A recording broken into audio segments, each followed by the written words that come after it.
Good morning, everybody. Welcome in. Ben and Woods, 97.3, The Fan. We're your local psychiatrists who are also a little bit in need of some therapy. I woke up at 2:30 this morning. I could not go back to sleep because I made the terrible mistake of opening my phone and reading quotes last night, and it just... from last night, I should say. But, yeah, we will get into all of that, and that is just unbelievable. I can't even function. I can't wrap my head around what I read last night. But we're here. Today is National Situational Awareness Day, which is the most ironic day of all because of the team that we love. The room, that we guys. love and cover. Yes, Read correct. the effing room. We are Ben and Woods. I am Woods. That is Paul Reindl, executive producer, imaging director here for 97.3 The Fan. Good morning, Paulie. Good morning. Good morning to you. To my left is Benjamin Higgins. He's your friendly neighborhood sports anchor. Good morning, Benjamin. Good morning, Woods. How I are didn't you? realize you needed situational awareness to pick up your kids at school. Did you see my tweet I yesterday? did, yes. Here at Pickup, a cool 40 minutes early to appease the very short male Karen who absolutely lost his S about where I parked on Friday. What's this all about? You didn't tell us about this yesterday. Yeah, well, I mean, So, I wanted to see how it would Friday, play out yesterday. You had an incident on Friday at school. Yeah, I did. Pickup. Pickup incident. And any parents out there, you realize, and I got a lot of support in there from parents that go, oh, yeah, it's the picking up of your child at school is one of the worst parts of parenthood. I was thinking about it the other day. There's a few things about parenthood. I think we've talked about it before, some of the mundane things. Cutting food, for me, is probably number one. I will change a blowout diaper. I will do almost anything. Cutting the kids' food, it infuriates me. I don't know why. I don't want them to choke and die at breakfast, but I don't. It's what'd you get? A waffle? Okay, great. Now you cut it up in 1,000 pieces. That makes me nuts. But pickup is slowly getting to be a real challenge for me. So I was at a new school, and the rules were a little bit murky on how the pickup scene worked. Is there a pickup line? There used to be a pickup line when I would get the kids. There's actually a couple. Okay. There's one that you can pull up and park, and then there's one that you wait in and kind of go through slowly as their kid jumps in their car and they go. It takes a while, but that's fine. I've got a while. So Friday, I rolled down to school to pick up Bo, and I'm an early bird. I usually am pretty early. The line was a little bit long, the pickup line. So I went around to the other side, and there was a curb, a long curb, flanked on either side by a driveway. So I just parked right on the curb, kind of got my wheels up on the curb to kind of stay out of the way. And I parked the car. My son's 5 years old. To get to my car, he'd have to walk out of the gates, look around, walk across the street to come get my car. It's not happening, bro. Call me a helicopter, Dad. That's me. Like, I'm going to make sure that kid, when he walks out of school, his old man's there waiting for him. Life is hard enough, right? Like, give the kid a little peace of mind. He's already nervous, the whole bit. Get out of my car, go get Bo. We walk back, we get in, and I'm getting absolutely eyeballed by some dude, and he's looking at me, and I just kind of look at him and walk away. And as I'm loading Bo in the car, dude gets out of his car, and he's parked in front of me, turns and stares at me. And I gave him like what's up? Like, what are we doing? You know? And so I get Bo loaded in the car. We leave. I drive slowly by him and kind of stare at him back like, what's the problem? A booger or something? Like, what's going on? What are we looking at here? Sauce on my shirt? So we pull up to a light. Dude comes up next to me at the light with his window down. Oh, my God. And I roll my window down. I go, how we doing? He's like, hey, it's a real bummer that you blocked everyone in. And I go, what are you talking about? And he said, yeah, it's lame that you parked there. And I go, there was plenty of room for everyone to get around me, and I didn't block anyone. It's not like I double parked. And I go, hey, man, we're new. I don't really know the rules yet. He goes, well, I've been here 6 years. I'm like, well, congratulations. Congratulations to you. It's very short, 5 foot nothing. Didn't you say he was parked in front of you, though? He was parked in front of me. So he was... Wasn't he blocking as much as you were blocking? That's what I thought. But I guess because he thought he stayed because he stayed in his car, that was okay. So, update to the story. So I go yesterday, and I'll be honest, I wanted to see him yesterday. I did. I wanted to see him and thank him for being everybody's hall monitor. And I was the first one at the school. I was 40 minutes early. So I parked in the front of the line to where I could actually park and get out. And I saw the parking attendant lady that works there, like the real monitor, the real parking boss. The duly authorized representative of vest, the school with the actual vest on. Not your amateur, not your junior parking enforcer that this guy was. The very, very tiny guy. And bald, too. And I walked up to her and I said, very tough. I mean, I'd be pissed off, too. You know what? I get it. Bro, you're a grown man. You wear size 6 shoes. I mean, I'd be livid, too, if I had a size 6. So I go up to Brenda, Miss Brenda. Miss Brenda, how you doing? Steve Woods, my son Bo goes here. I said, just want to confirm with you. I'm okay right there to get out of my car and leave it, right? She goes, oh, yeah, you're good. She says, why do you ask? I said, well, I had a little bit of an incident on Friday. And I walked her through the whole thing, and she goes, wait a minute, where was he? I go, he's right there, parked right there in his car. And she goes, oh, yeah, he's not supposed to be there either. There's no parking along that street at all. So, yes, you were in the wrong. He was in the wrong, too. And I go, well, I grabbed Bo, got Bo in the car. I might have made a couple laps looking for him to let him know he was also in the wrong. Didn't see him. He was not there yesterday.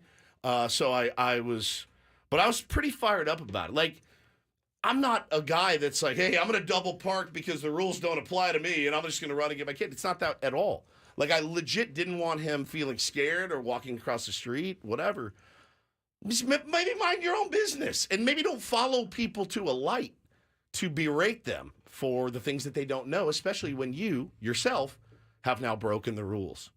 I do remember that pickup is a surprisingly stressful and difficult part of raising your children when it comes to school. It's got to be even more difficult when you can't see over the steering wheel. I would imagine if you have to sit on a phone book, it's probably really tough for you. Really not tough. Comfortable. Yeah, you're not comfortable. Your booster makes your butt all itchy. I don't know. To be like near the front of the line, I always remembered you had to be like at least half an hour. He could be early. like in pain, like strained his neck, trying to look over the steering wheel. Yeah, I'd sometimes actually use that to take a nap when I would, get there so early that I could just fall asleep in the car while I waited. But if you got there later and then you were so far back, you were like out of the school, or different school, but you'd be like out of the parking lot. Oh, yeah. Then your kids didn't see you, and you're okay, they're looking around for you. You don't want them to stress out because they can't find you. You see them, and people. I saw somebody yesterday like, hey, why can't he just ride his bike to school? I'm like, well, he's 5, number one. All right, he's 5 years old.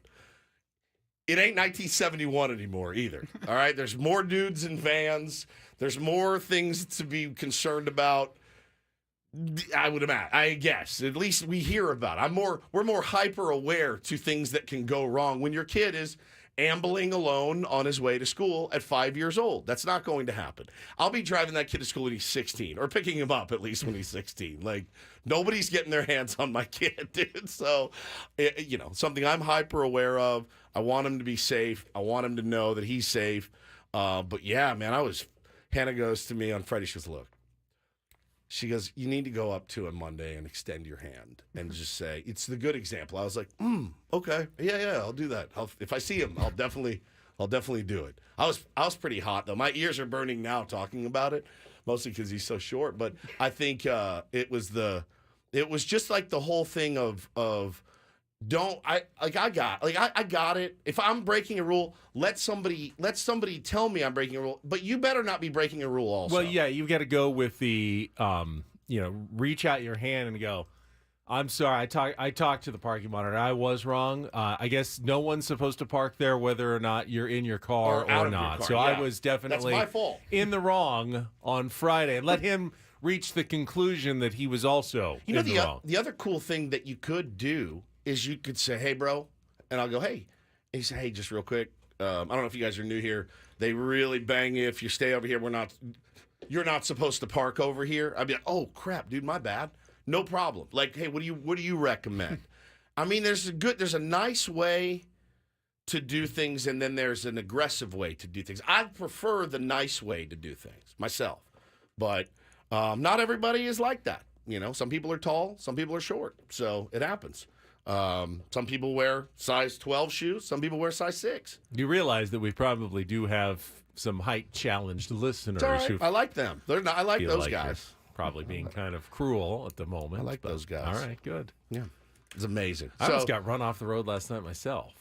But I don't think it was I'm not sure if it was on purpose, but I was on my way home and just stopped at a stoplight with a truck to the left of me, and I'm on the right lane, and we were there for like, I don't know, 15 seconds before the light turned green.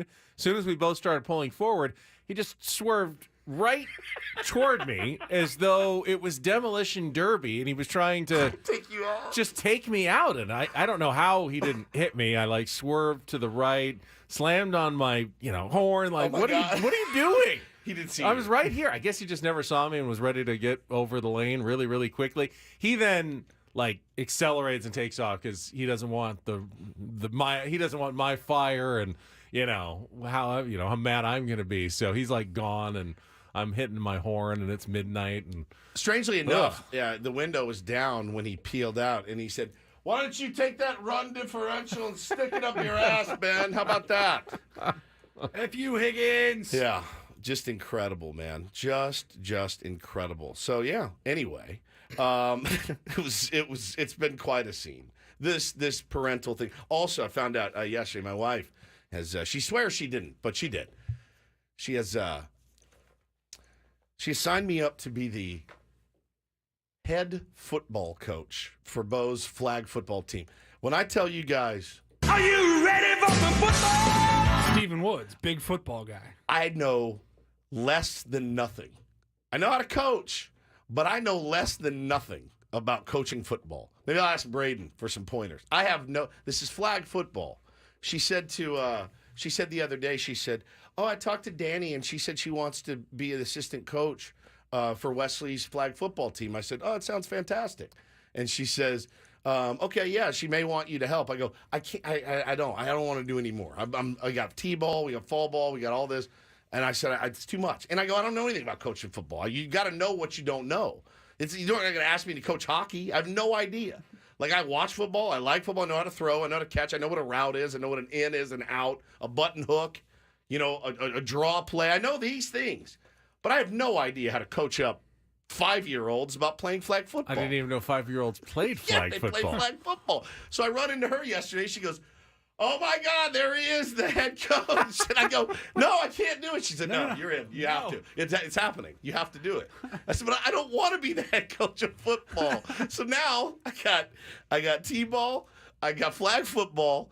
The t-ball one I love. Flag football, I'm going to be a wreck. We're going to get blown out 42-0 every game. We're going to get schooled. I just need to hear Woods' pregame speeches now. This other team, they're in it for the clicks. Yeah. We're in it for the wins. We're not playing this game in Hollywood. This game ain't played in Hollywood. Do you understand? We're playing in Encinitas. Yeah. We're playing here in Encinitas. It's going to be... You're top your helmet, right? Every moment. The Cinderella story is over. It's over. It's over. Right? They're fighting for clicks. We're fighting for wins. That's right. There's a difference. Right? There's a difference. Right? This game ain't going to be played in Hollywood. It's going to be played on the grass. That's right. Right? It's going to be played on the grass. We're going to speak with our flags. Rafa just said, just started coaching flag too. It's pretty hard. Fantastic, dude. Just fantastic. I remember the one spring season I played football. I got a playbook. And I go, "What the hell is this? What is this? Am I an X or am I an O?" What am I? They're like, "You're slow and you're not that athletic. We'll put you at safety." And I was like, "Safety?" Our running back was a guy named Charles Teasley, rest in peace. He was like Paulie size in 10th grade. Paulie size, 6'5", just a truck. And I remember the first practice, he broke through the line. I was like, I broke down to tackle him, just swung and missed for his legs. I was like, this is stupid. I hate this. So now I got to go out and coach. I have no idea what I'm doing. None. It should be a fun ride, though. If anybody out there is doing that and has any tips for me, I will take your tips. I would say West Coast offense is Run probably the West the way Coast. to go. Yeah. I was thinking about a triple option, perhaps. I'm so nervous about it, dude. I'm like, why do you do this to me? I don't sign her up for stuff that she's not comfortable doing. She doesn't do a lot that she's not comfortable doing. All right, we actually do have some stuff to get into. Padres fans, I'm sure you saw the quotes last night after the game from Josh Hader. What are we doing? What is happening? And from Bob Melvin, the testy Bob Melvin, who clearly had something on his mind that he kind of wanted to get off his chest, but also is too classy necessarily to throw one of his own players under the bus. Yeah, let me ask you. I saw somebody say, "Oh, what about everybody's favorite manager that just threw his players under the bus?" Did he in fact throw him under the bus, but not by name, obviously? But did he in fact throw him under the bus? I feel like he threw himself under the bus with his quotes after the game. If you haven't heard these, we'll get to them. They're pretty shocking, to say the least. They are. After the show yesterday, a piece, not that we didn't know this already, but a little more specifics on Padres payroll for next season and how it's going to be coming down from its lofty perch in the top 3 of Major League Baseball. We will, of course, talk about that. And just because I know you like to be infuriated, don't do it this early in the morning. Do not do it. A lot of little conjecture yesterday. The Padres have not been mathematically eliminated. I hate you. You know, I wish that guy ran you off the road yesterday. The playoff chase. I wish he did. It's a technical What's fact. the run differential? Where are we at? I can't change the technical math of it. That there are still a combination of outcomes that could get the Padres to the playoffs with 5 days left in the season. So we'll get to all of it coming up. We have Jake Mintz from Cespedes Family Barbecue. A day late, but definitely not $1 short. He'll be with us at 7:35. Jesse Agler, final in-season appearance for the voice of the Padres. Enjoyed him on television last night with Mud. He'll be on at 8:35. Should be a good one. Let's get rolling here. It's Tuesday morning. Ben and Woods, Paul Reindl. Check traffic with Kelly Danick, and here we go on San Diego's #1 sports station, 97.3 The Fan.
Oh, what a jam. What a throwback. Who's actually performing it is the question. Exactly. This is listener Guy defeated you yesterday, right? And Take on Wood. So this is his one-hit wonder. Milli Vanilli. What a scandal. What a scandal this was back in the day. They lip-synced this song, and somebody else sang it, Ben. The fallout of it was so gnarly. One of them actually ended his own life later down the road. Did you know that? I did not know that. Yeah, Rob of Milli Vanilli. Now, it was in drugs now and the alcohol. person who sang the song, did they have a problem with it? I don't know I don't how remember it exactly came the out. story, but I mean, if you're just putting on the best show possible, Right. no, it's not always the person who has the best voice who also has the best moves and look for the band. Maybe it was just a smart marketing strategy. Hey, we'll do better if you sing, but we go out and do the dancing. Was this collaborative, or did they steal something? People were so mad. Oh, they were furious. I'm reading this right now. They were doing a live performance on MTV. As they performed, a hard drive issue caused the recording of the song to jam and skip, repeatedly playing the partial line, "Girl, you know it's," over and over. I knew right there and then it was the beginning and end for Milli Vanilli, But said one of I them. mean, that happens. It happens all the time now, yeah. Well, artists are pre-tracking at least and lip syncing on their own performances. Ashley Simpson on SNL. Yeah, I it remember happens, that. man. It happens now. It's a sad story, though. I mean, Sad did they not ending. have that as a ready excuse? Oh yeah, our voice was kind of down, so we just we ran a track. We just ran a track, and we're lip That's the syncing. easy but, fallback, right? Yeah, My voice was just. yeah, that could have been an easy Sure. get out of jail free card for Milli Vanilli. Instead, it turned into one of the biggest music scandals. What was that? The late '80s, early Yeah, '90s. But it's the definition of one hit wonder for sure. So, you don't want to know? You don't care that the Padres aren't eliminated, that there is still one final path left to the playoffs for them? If they don't care, then I don't That's a care. good point. So They I'm do good. care, though. They don't. Josh Hader really cares. He does not care. Does not. Maybe care. he just doesn't know that they're still alive in the playoff race. Typically it's one of those things you want to throw first and then ask questions later. That's how I, do your job first and then ask questions. Should I have done that? My job. I'll say this before we get in the comments. We're going to do it at 6:35, which is like 7 minutes away. I'm tired of hearing comments like this. This is not the first time it's happened. This isn't the first season it's happened. What did you say when I got in this morning? Something like, "Can we just wake up one time?" Yeah, just one morning. Not just, have hey, to wake up to some ridiculous article or absurd comments from the players. And I think he did a pretty good job last night of undoing any goodwill that was created for him in San Diego since he's been here. I have not seen anybody pushing to bring him back.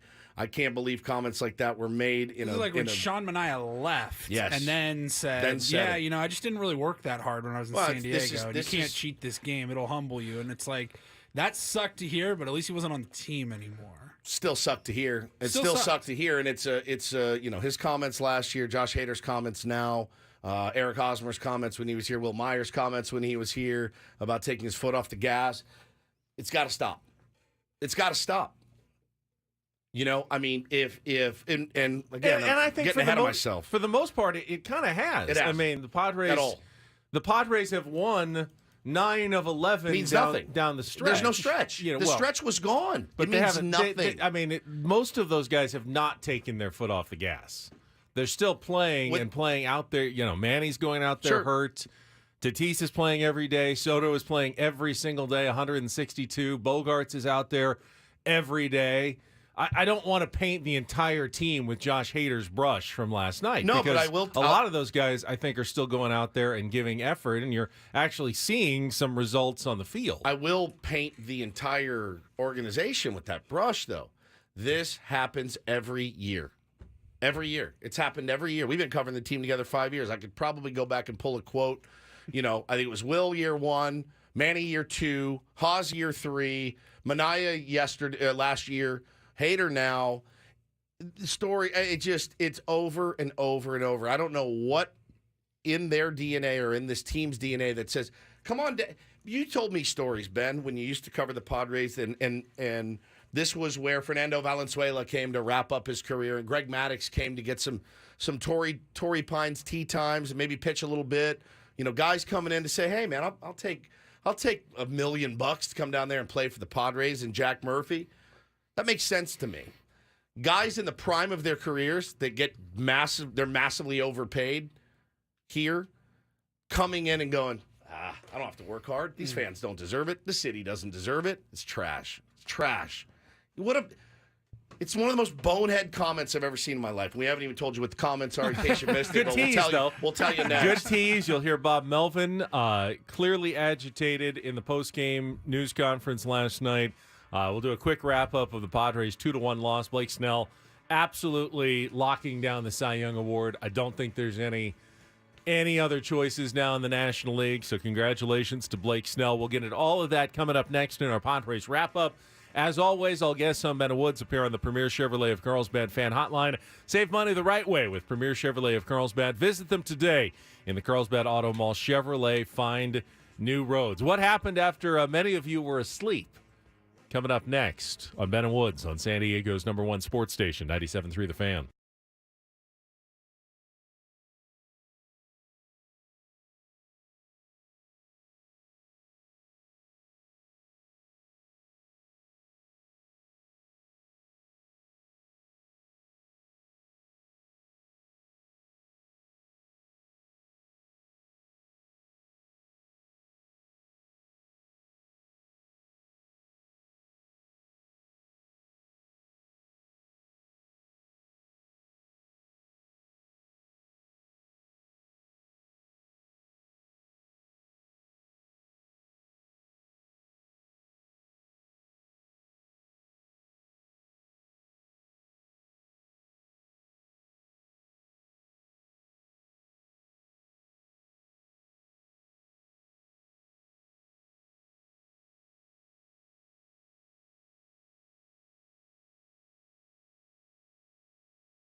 This hour on The Fan is brought to you by Ashley Furniture. Fall is almost here, and at Ashley, seasonal decorating is a breeze. Snuggle up on a sectional or ultra-modern sofa. Gather outside with a new fire pit or conversation set. Ashley has everything you'll need.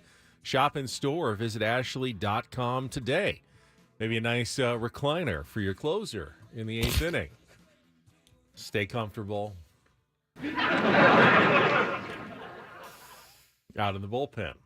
All right, we will get to our Padres wrap-up and last night's post-game drama with Bob Melvin, Josh Hader, and what was said right after this check of traffic on 97.3 The Fan. From the Premier Cadillac of Carlsbad Traffic Center, part of the Premier Auto family, here's Kelly Danek.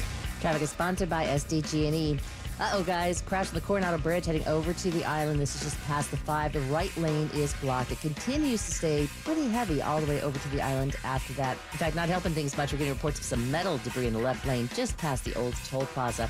Also getting reports of a palm tree that has caught fire eastbound side of the 8 near Sunset Cliffs. That is over to the right shoulder. In peak wildfire season, as a last resort, SDG&E may need to shut off power in specific areas for public safety. Learn more about public safety power shutoffs at sdge.com/PSPS. I'm Kelly Danek with Ben and Woods, San Diego's #1 sports station, 97.3 The Fan. It's a shame if they lose.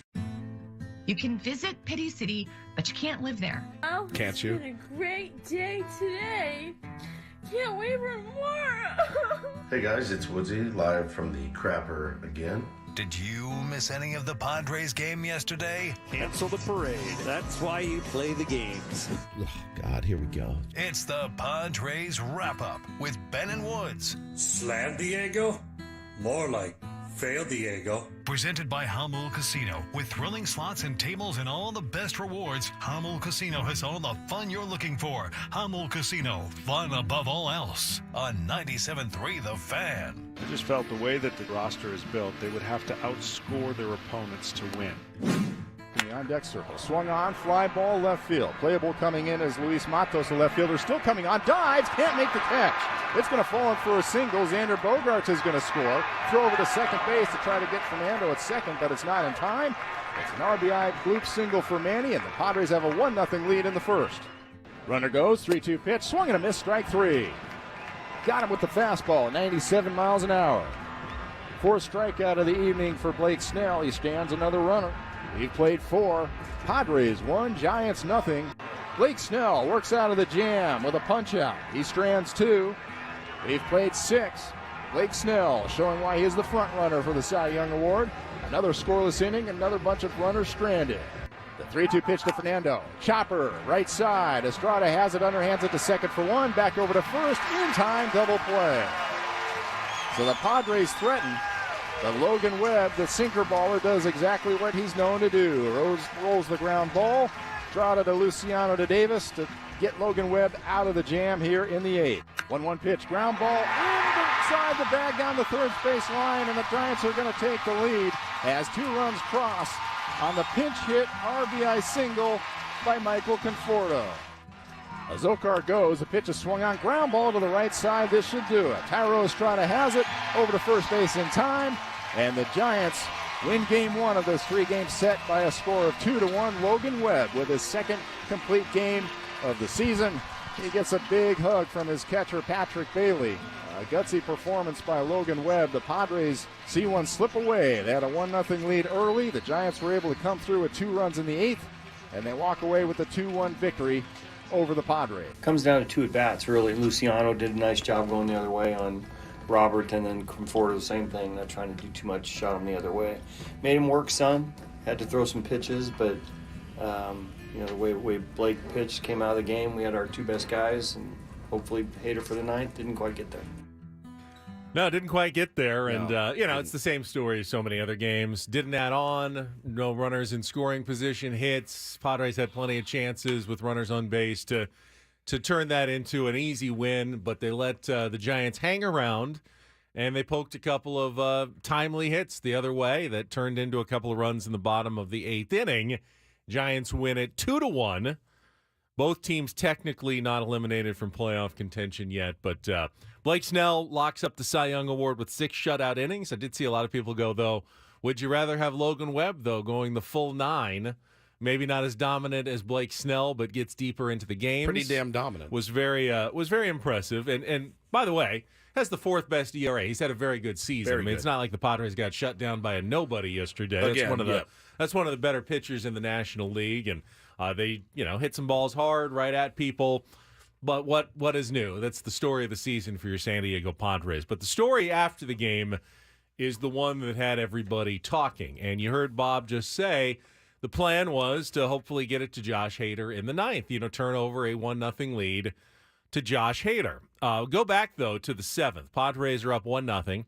2 outs. Austin Slater gets on an infield single against Tom Cosgrove. So Melvin goes early to Robert Suarez in the 7th to get that final out of the inning. Make sure that they preserve a 1-0 lead with a better matchup against Tyro Estrada. Suarez comes back out to pitch the 8th and gets the first out, but then a walk, a double, runners at second and third, intentionally walk Jock Peterson, but he gets Bailey to get ground into the fielder's choice to home. So you got 2 outs, bases loaded, but Suarez has already been out there for a lot of pitches, and they've got the lefty Michael Conforto coming off the bench to pitch hit. You've got, the best lefty reliever in baseball sitting in your bullpen. Ideally, waiting for the 9th inning, but wouldn't that be a time to, bring him out in case of emergency? Let's get this out. The game is on the line. We know they've got the bases loaded now. We don't know what the 9th inning looks like, but this is the chance maybe to lock down the win in the 8th inning. So why didn't Bob Melvin go to Josh Hader with 2 outs and the bases loaded in the 8th inning? Here's what Bob had to say on camera after the game last night. You asked Suarez for 4 outs. Yeah. Hader could have been that guy against the lefty there. Is that just him going 3 outs? That's what we're doing right now. Yeah. And why is that? It's because the way we've handled it here. Is there any discussion with him? Is there any thought? We talked to him some, yeah. Oh, God. That would seem to kind of run counter to the... I mean, you were saving him earlier in the season for later in the year, and here we are now, and it's obviously getting very late. It's just the way it happened tonight. Oh, God. Okay, so that's you hear that, and if you're a body language expert and you're a vocal, or if you're just a normal person who not a body language expert but has heard anyone talk ever, if you've ever heard anyone speak, you're qualified to judge that audio there from Bob Melvin. Was not pleased. Could really, it was swallowing a lot there. Was choking it down a little bit. So I really only saw one person say, "Oh man, he threw Hader under the bus there." Well, he didn't. He could have said, "Yeah, I wanted Josh to get 4 outs." He's refused. That's throwing somebody under the bus. Right. And I guess he could have said, "No, we really thought the righty, tired righty against Conforto would be the better matchup." Right. And that's on me. That's totally a managerial decision right there. I just don't know that anyone would have believed it had he said it, but that I guess you could have gone a little more in defense of your player. Yeah, yes, you could have, but then Josh Hader pretty much sealed the deal. After the game, Josh Hader asked his thinking behind not making himself available for 4 outs. His quote was, "It's the situation that we were at." And then asked to clarify that, he said, "Are we in the playoff race?" Well, technically, yes, but it would take a miracle, to which he said, "You guys want me to do everything." Woke up this morning, 2:30. What? Woke up at 2:30. Was groggy, but I was like, I got an hour and a half left to sleep. And I looked at my phone like a moron. And that's the first thing I saw. And I was like, well, I'm not going back to bed. And I didn't, and I haven't. And I've stewed on it and thought about it all morning. I've tried to put myself in Josh Hader's shoes. I defended Josh Hader because I know what happened to him in Milwaukee. We all do. Everyone knows that he was a multi-inning, whatever you need, boss. Give me the ball. I will get you the outs, whether it's the 7th, 8th, 9th, whether it's the 8th or 9th. When he went to arbitration, it is not an easy process for a player. I wouldn't wish it on anybody. That being said, he goes to ARB with Milwaukee, and they just ream him. They ream him. Well, you blew this one, and you did this and that. And he's like, you know what? Fine. I'll shut up late that one day. Yeah. I'll sign your deal. I'm 9th inning only. Okay, those are my rules. This is what I do. I'm ninth inning. Don't ask me for an out in the 7th or 8th. I'm not going multiples. You wanted it, you got it. Okay, fine. I'm the pettiest human alive. I 100% can get behind that. You guys have overused me, and now you're going to rake me over the coals. I'm one of the best pitchers in baseball. Fine, I get that. That was years ago. He's here now. Now, I understand he's up for free agent at the end of the year.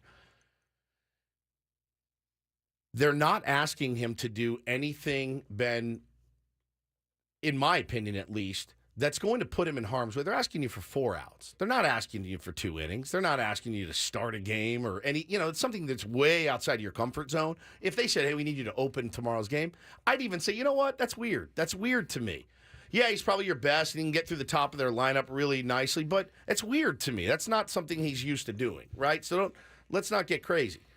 But asking your closer for 4 outs when you're still kind of hanging on, and haven't really been eliminated is a tough look. And for him to say, you guys want me to do everything. He's barely pitched. I think he's thrown 19 innings in the second half. Is that right? 19, sounds about right. 19.2 innings. Handful of appearances in the last month. 19 Did have the 3 innings. days in a row last week, Sure. and then was shut down for couldn't use him in another big game. 2 days after that. Even after an off day, they couldn't bring him in the day after that.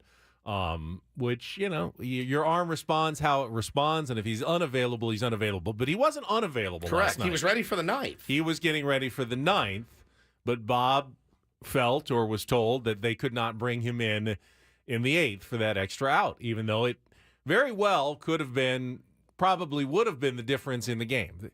It's very rare that it's as clear-cut as the difference between a win and a loss, and maybe Michael Conforto still would have gotten a hit against Josh Hader, but the odds of it were significantly less on a lefty-lefty matchup with a nasty guy like Hader coming in. So I think you can make a very strong argument that, you make that move and the Padres win that game instead of losing that game. And while Josh Hader is right, in the long scheme, it's probably not going to get the Padres to the playoffs, not going to matter. What bothered me the most is that his rationale, while I kind of get it a little bit, what if every player said that on your roster? What if every single guy said, we're not in the race? Manny, I don't need to play anymore. We're not in the race. Soto, we're not in the race. I mean, if every player in your roster, you wouldn't be able to play games. If Josh Hader was hurt, I'd have no problem with him. Then you put him on the IL and you bring someone else in, which is fine, but he's not hurt. And you have a responsibility as a baseball player. Sign your contract. You play throughout the season if you're healthy. And every once in a while, that requires you, even as a closer, to come in the 8th inning, maybe to get a 4-out save. Or, you know what? If he got the last out in the 8th and he comes back in the 9th and runs into some trouble and, they get up to, 25 pitches and Bob has to take him out for Ray Kerr and they lose it that way, I'd feel more comfortable with that at least you gave it a shot there in the 8th inning with your best in the critical situation. But how does his teammates feel about that? That they're out there trying to win the game. I would absolutely hate that, and it gives a lot of credibility to a lot of the stuff we've read this year. And there's been more than 10 occasions this year when we could have used Josh Hader, Ben, in a big situation that we saved him for the 9th. And who got the bus rolled over them all season? Bob Melvin. Bob Melvin has worn more bullets for Josh Hader this season than any manager I've ever seen. I mean, it's incredible. And you hear those comments. That's clearly how he feels. But the whole thing was, I'm not going to do this in June. I'll be ready to go in, September, October. And again, you're not asking this man to do anything other than his job. Other guys are out there, and it's not like he's not getting paid. He's making $14 million this year. For $14 million, man, I'm going to try to get an extra out for my team. Also, why would you say that you're in a walk year? And if you're another team, are you First thing I thought of. Bro? Yep. It's just regardless. That's a huge red flag. Our season's in the crapper. Nobody's denying that, right? You're hanging on by a sliver. That being said, why would you say that out loud? Our guys say some of the dumbest stuff, and it's not just him. I tweeted this morning. Every year, there's somebody that says something that says, we quit. And that's okay because we're in San Diego and we got a buttload of money. Will Myers got a buttload of money, came out and said, we kind of took our foot off the gas. Why? Why did you take your foot off the gas? Eric Hosmer, I don't need extra work. My glove's sick, bro. Why don't you need extra work? You're terrible at defense. John Mania, I just got lazy. I just didn't want to work. You're in a pennant race. You almost went to the World Series. 3 wins. 3 wins away. By the way, buddy, we could have used some starting pitching. No doubt. We could have used you getting your work in and taking it seriously for the $12 million you made. Why is it okay in San Diego? Why do people get away with that here? Why? It doesn't make any sense. This is not the first time. He's the latest in a long line of just horrendous. Manny has said it. Yeah, we kind of quit at the end of the year. Why? Why did you quit? I don't want to discount what Josh Hader did last season down the stretch when he got hot in September. He helped the Padres a number of times get to the National League Championship Series, and he did. He actually came in for a couple of 4 outs, if I remember correctly. But I do have a rule, and when I'm sitting in this chair and we're talking about whether it's a coach's decision or what a player does or what a general manager does, I always think it probably makes sense from some sort of perspective. As we're going like, no, this doesn't make sense. What are they doing? Well, last year, everyone said, why are the Milwaukee Brewers trading Josh Hader? Yeah. They're in a pennant race still. Why would they trade Josh Hader? That doesn't make a lot of sense. If you can't use him, why keep now, him? in hindsight, you see why the Brewers were probably willing to trade Josh Hader, as good as he was, because everyone knew. Well, he's a dominant lefty. He was way dug in with them. Yeah, and he was struggling at the time. But everyone knew how good he was. Why would he even be available to the Padres? And now it's taken a while, but I think we all know the answer to that question. Why was he even available at the trade deadline last year? It's tough. He's done a lot of good in this. He's done a lot of good in this community. My problem was not that he didn't come in to pitch a game last night because we're still technically alive. My problem is what he said. It's the mentality. It's saying it out loud. That's a problem.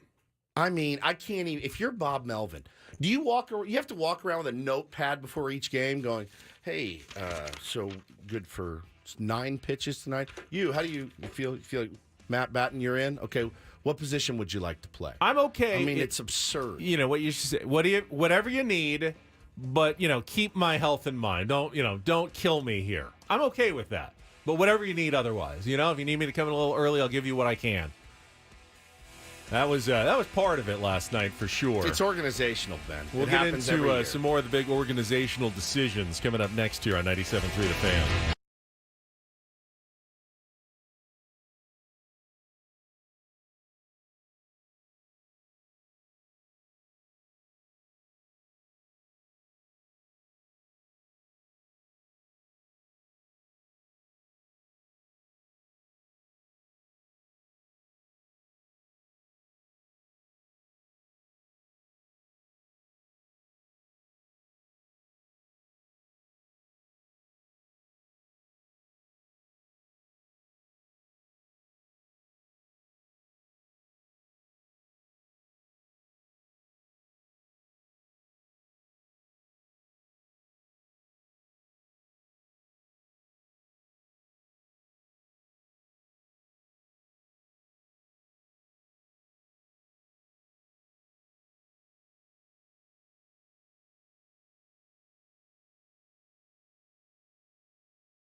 Padres going to be paying some payroll in 2024. That's the report from the Union Tribune. Welcome back.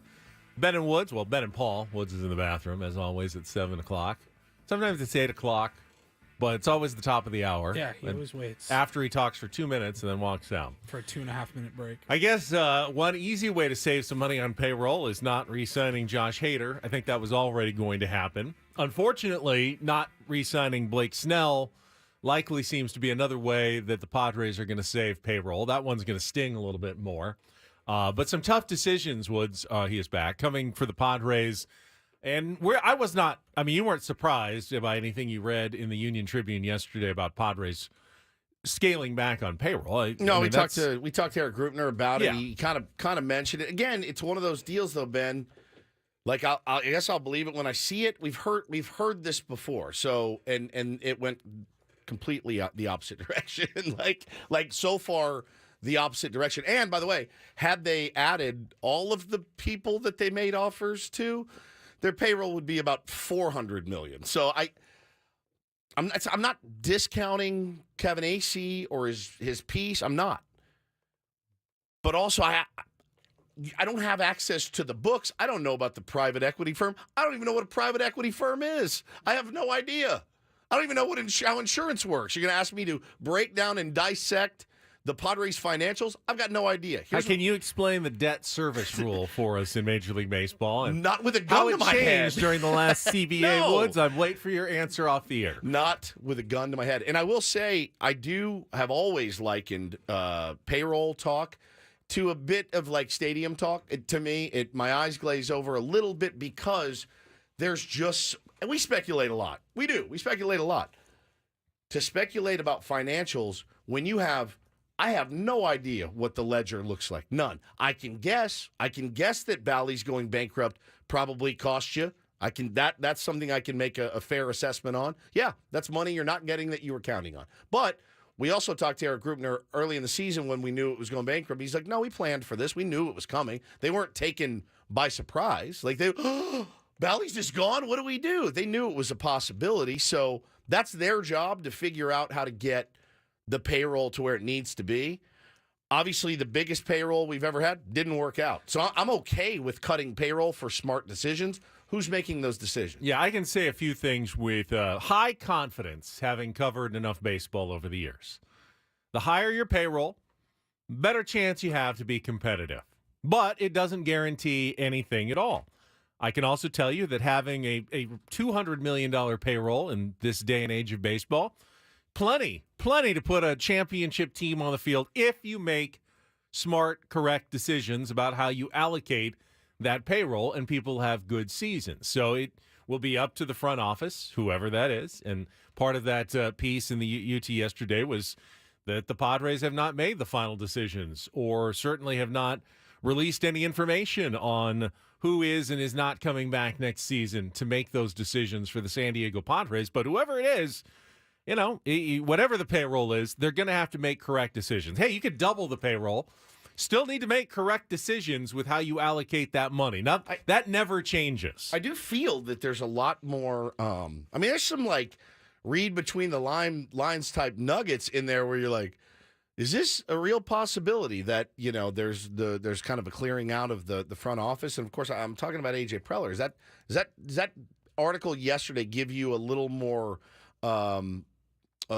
thought that may be a real possibility next week? That was what I was reading into the most. That's kind of what I was too. Maybe it's just because we did just have Eric Grupner on and he talked about them trimming some payroll. So that didn't really stand out to me all that much. I was reading more like how more members of Seidler's equity firm are going to be involved in making decisions, and they're going to completely revamp their offseason approach on how they analyze, and evaluate the season. And then there was another line that Kevin Acee wrote, given that no decisions have been made regarding who will be running or helping to run the Padres baseball operations department beyond this season, it follows that no decisions have been made regarding certain aspects of the roster beyond this season. And it's tough to speculate, guys, because I don't know. We saw the statement from Peter Seidler, and, again, wish him a speedy recovery. Actually, he's the guy I want making decisions. I don't know enough about how much weight other people have in Padres decision making. I don't. I wish I did. I wish I knew exactly. Like, we know Tom Seidler very well. Paulie and I do play fantasy camp with him every year. One of our favorite guys. I don't know Tom well enough to call him and go, so.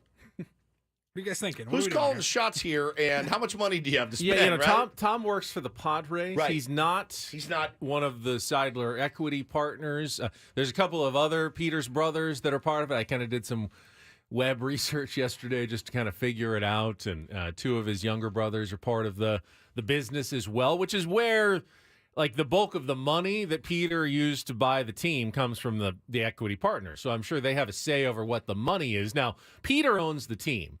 You know, Major League Baseball doesn't allow an equity partnership to just buy a baseball team. So ultimately, Peter has the final decisions. But is it like, though, he's also responsible to, his brothers and his board and his other people when he makes those decisions. Is it like a 50? I own 51%, and I'm going to essentially. Is that how it works in baseball? I mean, there are minority partners. I've always been under the impression that Peter owns much more than that. Okay. Though. Yeah, but all of his money is not necessarily his money. It's it's the partnership's money from a big pool that they have that he uses in one of their investments.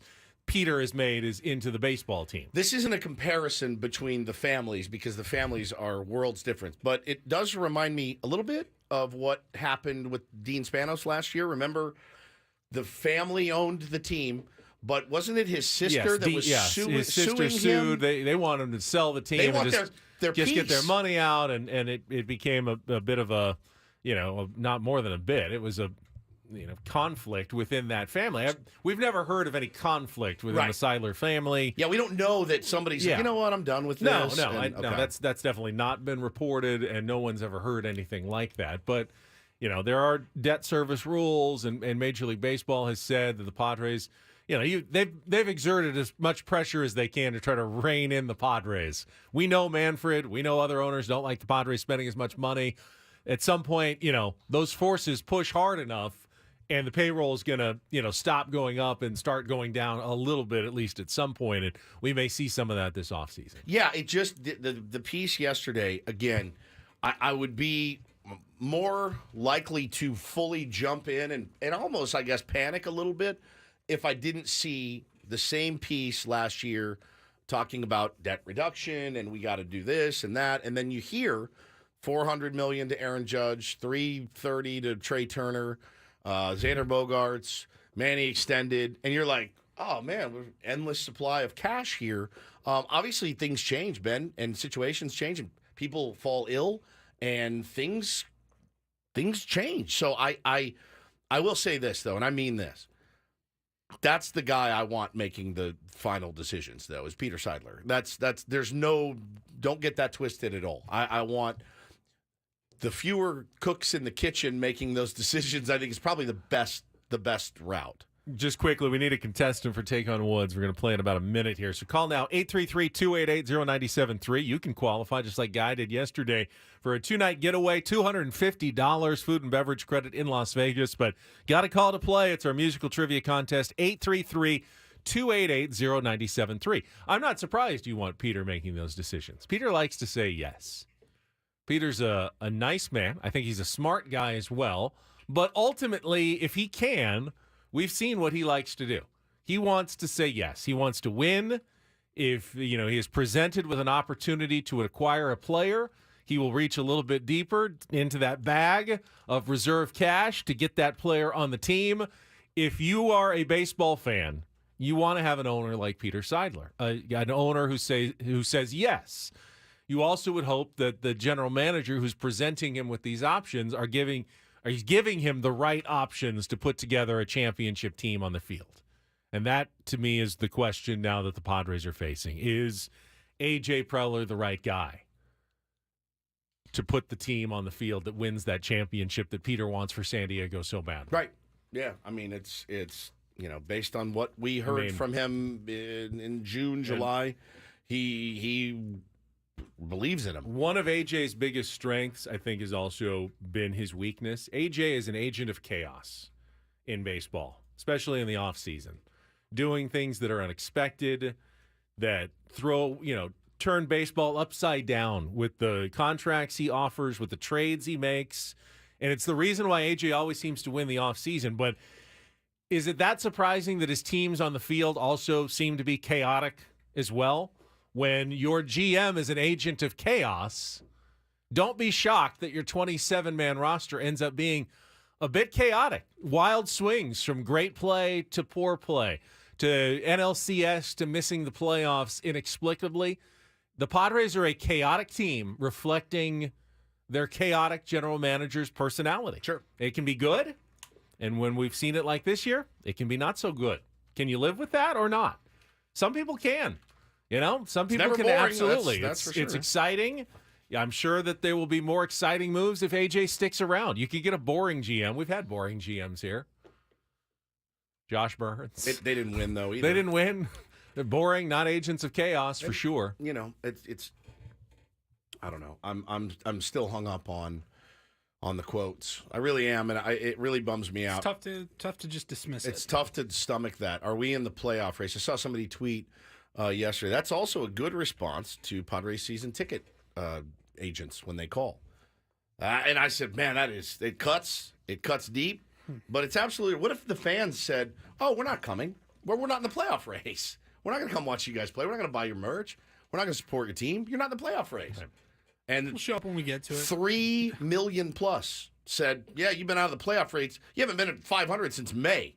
They still pack the seats at Petco Park. But don't forget, Josh Hader's team is also Manny Machado's team, the guy who says, "Hey, if we've got 1/100,000% chance, I'm going to go out there and give everything I can, even with a bum elbow, to try to win a few more games for the team." Same team, same teammates, totally different perspectives. Totally. All right, let's get to our game. It's time to play Take on Woods.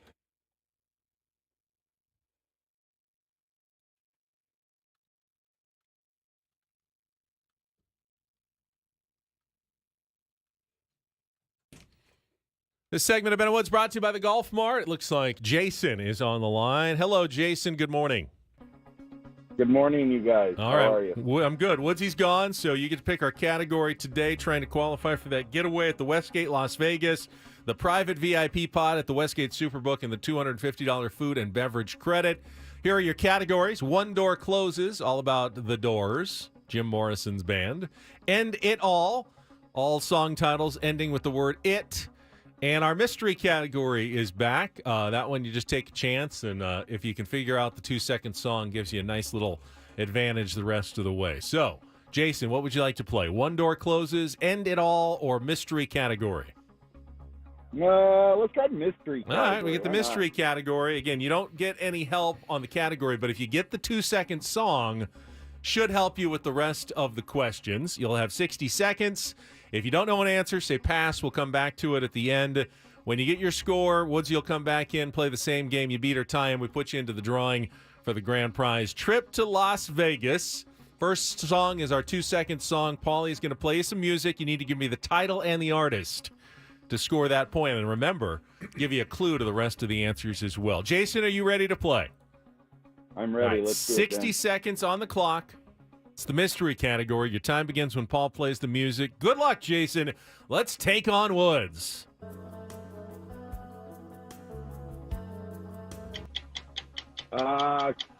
Christopher Cross. Oh, God.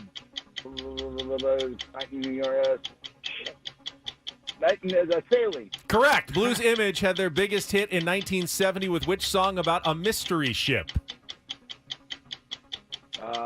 The Crystal Ship. Incorrect. Which hit from the Beach Boys' Pet Sounds album is a rockin' version of a Bahamian folk song about a sailboat? Oh, gosh. Pass. Which 1977 Styx hit starts slowly with a light piano background behind singer Dennis DeYoung before exploding with percussion and guitar in the second half of the song? Oh, my gosh. Come Sail Away. Correct. Considered one of the earliest disco tracks, which 1974 song is the best-known hit from the trio The Hughes Corporation? Ooh. Oh, time is up. All right, you did get 2. Sailing. Man, that was tough. And Come Sail Away. All the songs about boats and sailing. Ride, Captain, Ride on your mystery ship from Blues Image. Sloop John B. is the Sailboat song from the Beach Boys, and Rock the Boat is the Hughes Corporation song. Yeah, tough category. Mystery category is always tough. That might be good enough, Jason. Hang on the line. 2 could do it. Did it yesterday. Woods only got 1 yesterday. It's true. So, you never know. 60 seconds back on the clock. Woods headphones on. Your time begins when Paul plays the music. Good luck, Woods. Let's take on Jason. Sailing, Christopher Cross. Correct. Blues Image had their biggest hit in 1970 with which song about a mystery ship? Pass. Which hit from the Beach Boys' Pet Sounds album is a rockin' version of a Bahamian folk song about a sailboat? That is Sloop John B. Correct. Which 1977 Styx hit starts slowly with a light piano? Come Sail Away. Correct. Considered one of the earliest disco tracks. Which 1974 song is best known hit from the trio The Hughes Corporation? Sail on D's Nuts. No? All right. Blues Image had their biggest hit in 1970 with which song about a mystery ship? Something sail. I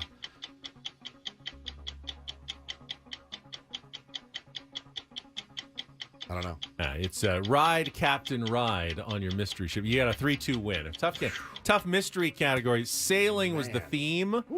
You had the mystery ship. You had Sloop John B., Come Sail Away, and Rock the Boat by the Hughes Corporation. How many of those songs are on Ben's most played? Oh, I know. Yeah, I like love all those. Sloop John B. That is a great rules, song. dude. Give me some of that. All right, that's the one we're going to pick to take us to our break. So fantastic. Before we get to a little Don't Do This today. And we're going to open the phone lines as well for Padres fans this morning. 833-288-0973. Jake Mintz is going to join us from Cespedes Family Barbecue. We got a lot to get to. Let's keep it moving. We'll be back after a check of traffic here on 97.3 The Fan.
Yeah, we're going to get to more Padres talk coming up. We get Jake Mintz's thoughts from Cespedes Family Barbecue as well. Right now, though, a couple of stories that make you shake your head. It is time for Don't Do This on Ben and Woods. I think you're starting, aren't you?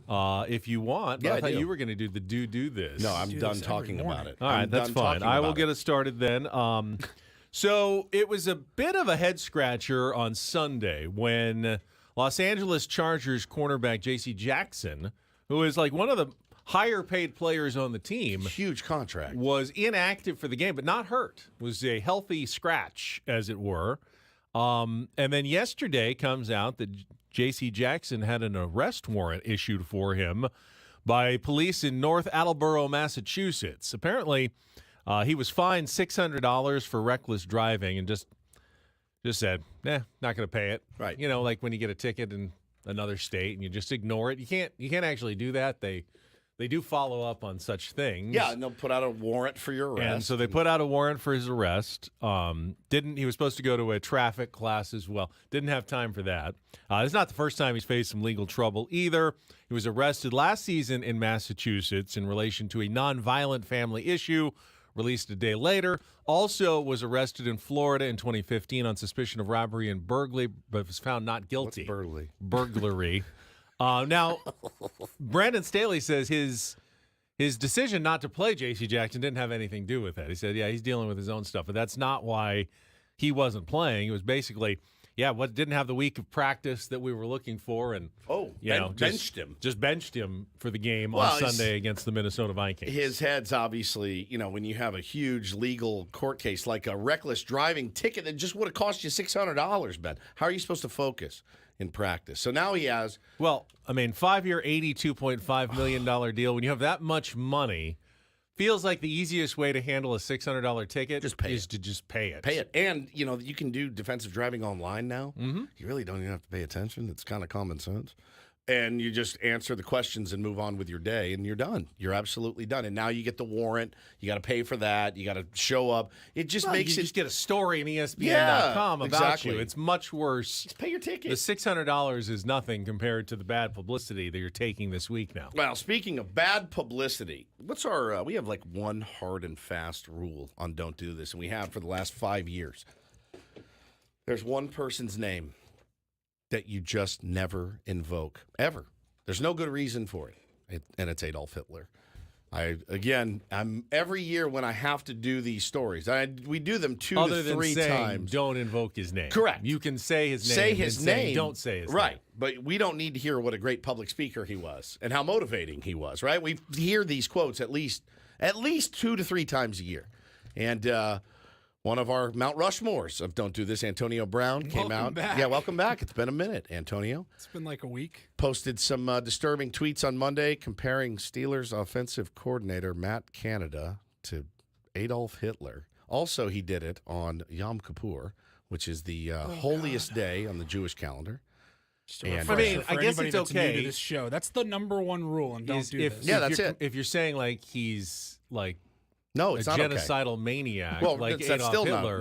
You just don't ever have but to. I don't say think it. that's what he was doing, right? No, he was not. He showed a picture of Canada with a Hitler-style mustache drawn on the picture, then followed that up with a 2-word tweet. Adolf Canada. He's lost. Dude, he's donezo. Like, get him some help. Like, make sure he gets help. And then he went on Instagram or Twitter and said that he, in fact, should be the offensive coordinator of the Pittsburgh Steelers. I doubt very much his phone's going to ring, and it's Mike Tomlin on the other. You know what? You always have had some good ideas. Come on down. We'll get you a playbook, and you can weave your magic on it, Antonio. It's sad at this point. The guy's clearly not well. And but again, that warrants don't do this because you don't invoke that name. And I don't know Matt Canada from anybody, but I can promise you one person he's not. I promise you, he's not like Adolf Hitler. That I can promise you. I promise you. I'll put my salary on it. He's not like Adolf Hitler.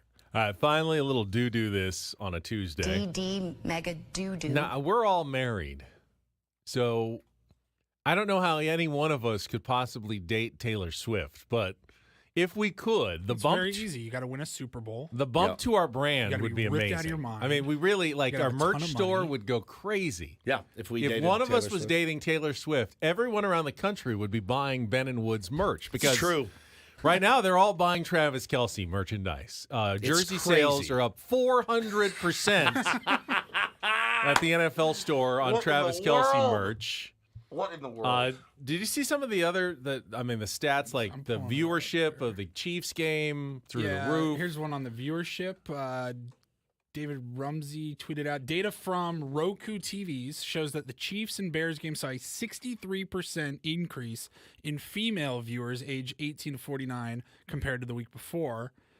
10.2 million adults were reached, which was an increase of 61% on that game. That's unbelievable, man. That is the Taylor Swift. How do we get her to wear a Ben and Woods shirt? I would do anything. At a concert? Oh, that would be so amazing. She holds it up. I mean, we already got Skip Schumacher to wear his. Matt Strom has worn one, yeah. Now it's Taylor Swift. That's the next goal because, it's Travis insane. Kelce in the last 24 hours, 7 catches for 69 yards, nice, and a touchdown. He gained over 300,000 social media followers. Not even one of his better games. I mean, he puts up bigger numbers than that. Absolutely. Now, the question is there a price to be paid at the end? And there usually is an end to these relationships, and they haven't all been the cleanest of breaks. When this ends, the Swifties will get him. I mean, what's going to happen to him? He's got his ring. He's got a great team. Makes a lot of money. He's fine. He's going to be fine. If they part amicably, and let's be honest, they probably will. No big deal. I mean, he better mind his P's and Q's though. You can't break her heart.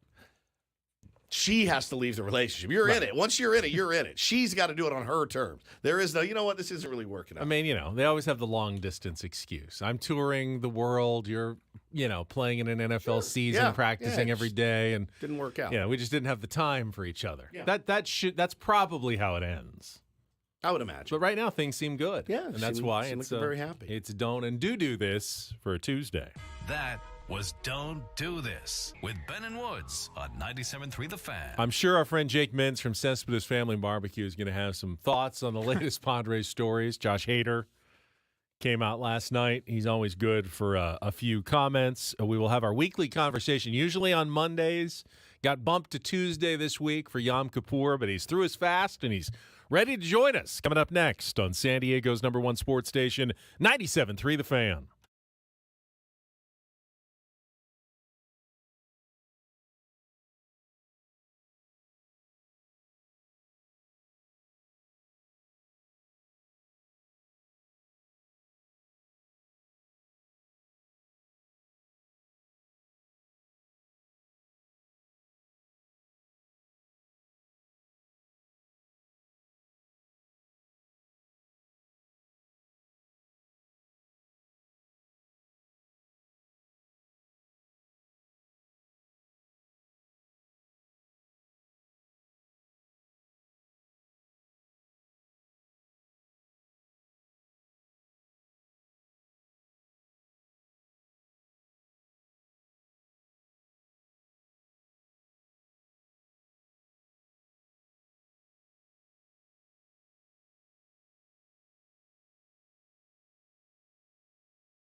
can tune in to Kickoff with Boomer Esiason and Mike Valeni each week. Boomer and Valeni previewing the games, analysis, picks, the biggest stories in the league packed into 1 hour. You can hear it Saturday mornings at 6 here on 97.3 The Fan, or always on the free Odyssey app, presented nationally by Casamigos Tequila. Casamigos, brought to you by those who drink it, and by Lowe's. Lowe's knows home improvement. Congratulations to anyone who wagered on the Philadelphia Eagles last night. Oh, I'm glad you brought it up. -6. Thanks, Ben. 25-11 win. Got it at 5. You got it at 5. You didn't need it. 6 was plenty. The other game was... They looked a little mid, though, coming out. They really did. On the road against an undefeated team. The defense looked good. Defense looked really good. I think they held them to like 174 yards total. Yep.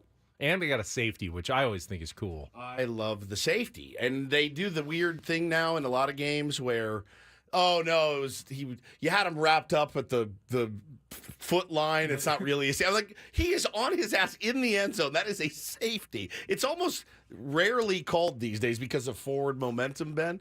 But, yeah, I love a good safety. I love the signal for the safety. Yeah. Be great. I'd be calling safeties all the time. Like an Egyptian dance. They're like, that's not actually a safety. I'm like, yeah, it's like doing this though. It's so good. The other game was a little more dicey for gambling purposes. A lot of stayed away. 3-point favorites for Cincinnati. A late Rams touchdown, at least getting to a push for some people. Just like the field goal earlier last week when the Rams kicked one to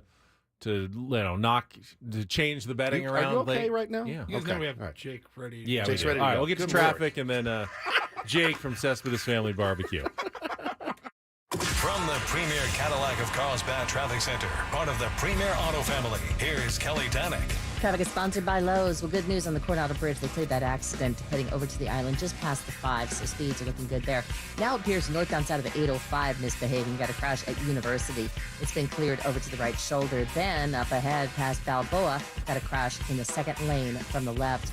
Lowe's knows fall is the perfect time for outdoor projects. Right now, you can keep your yard looking its best and save. Take care of leaves with leaf blowers starting at just $89.98.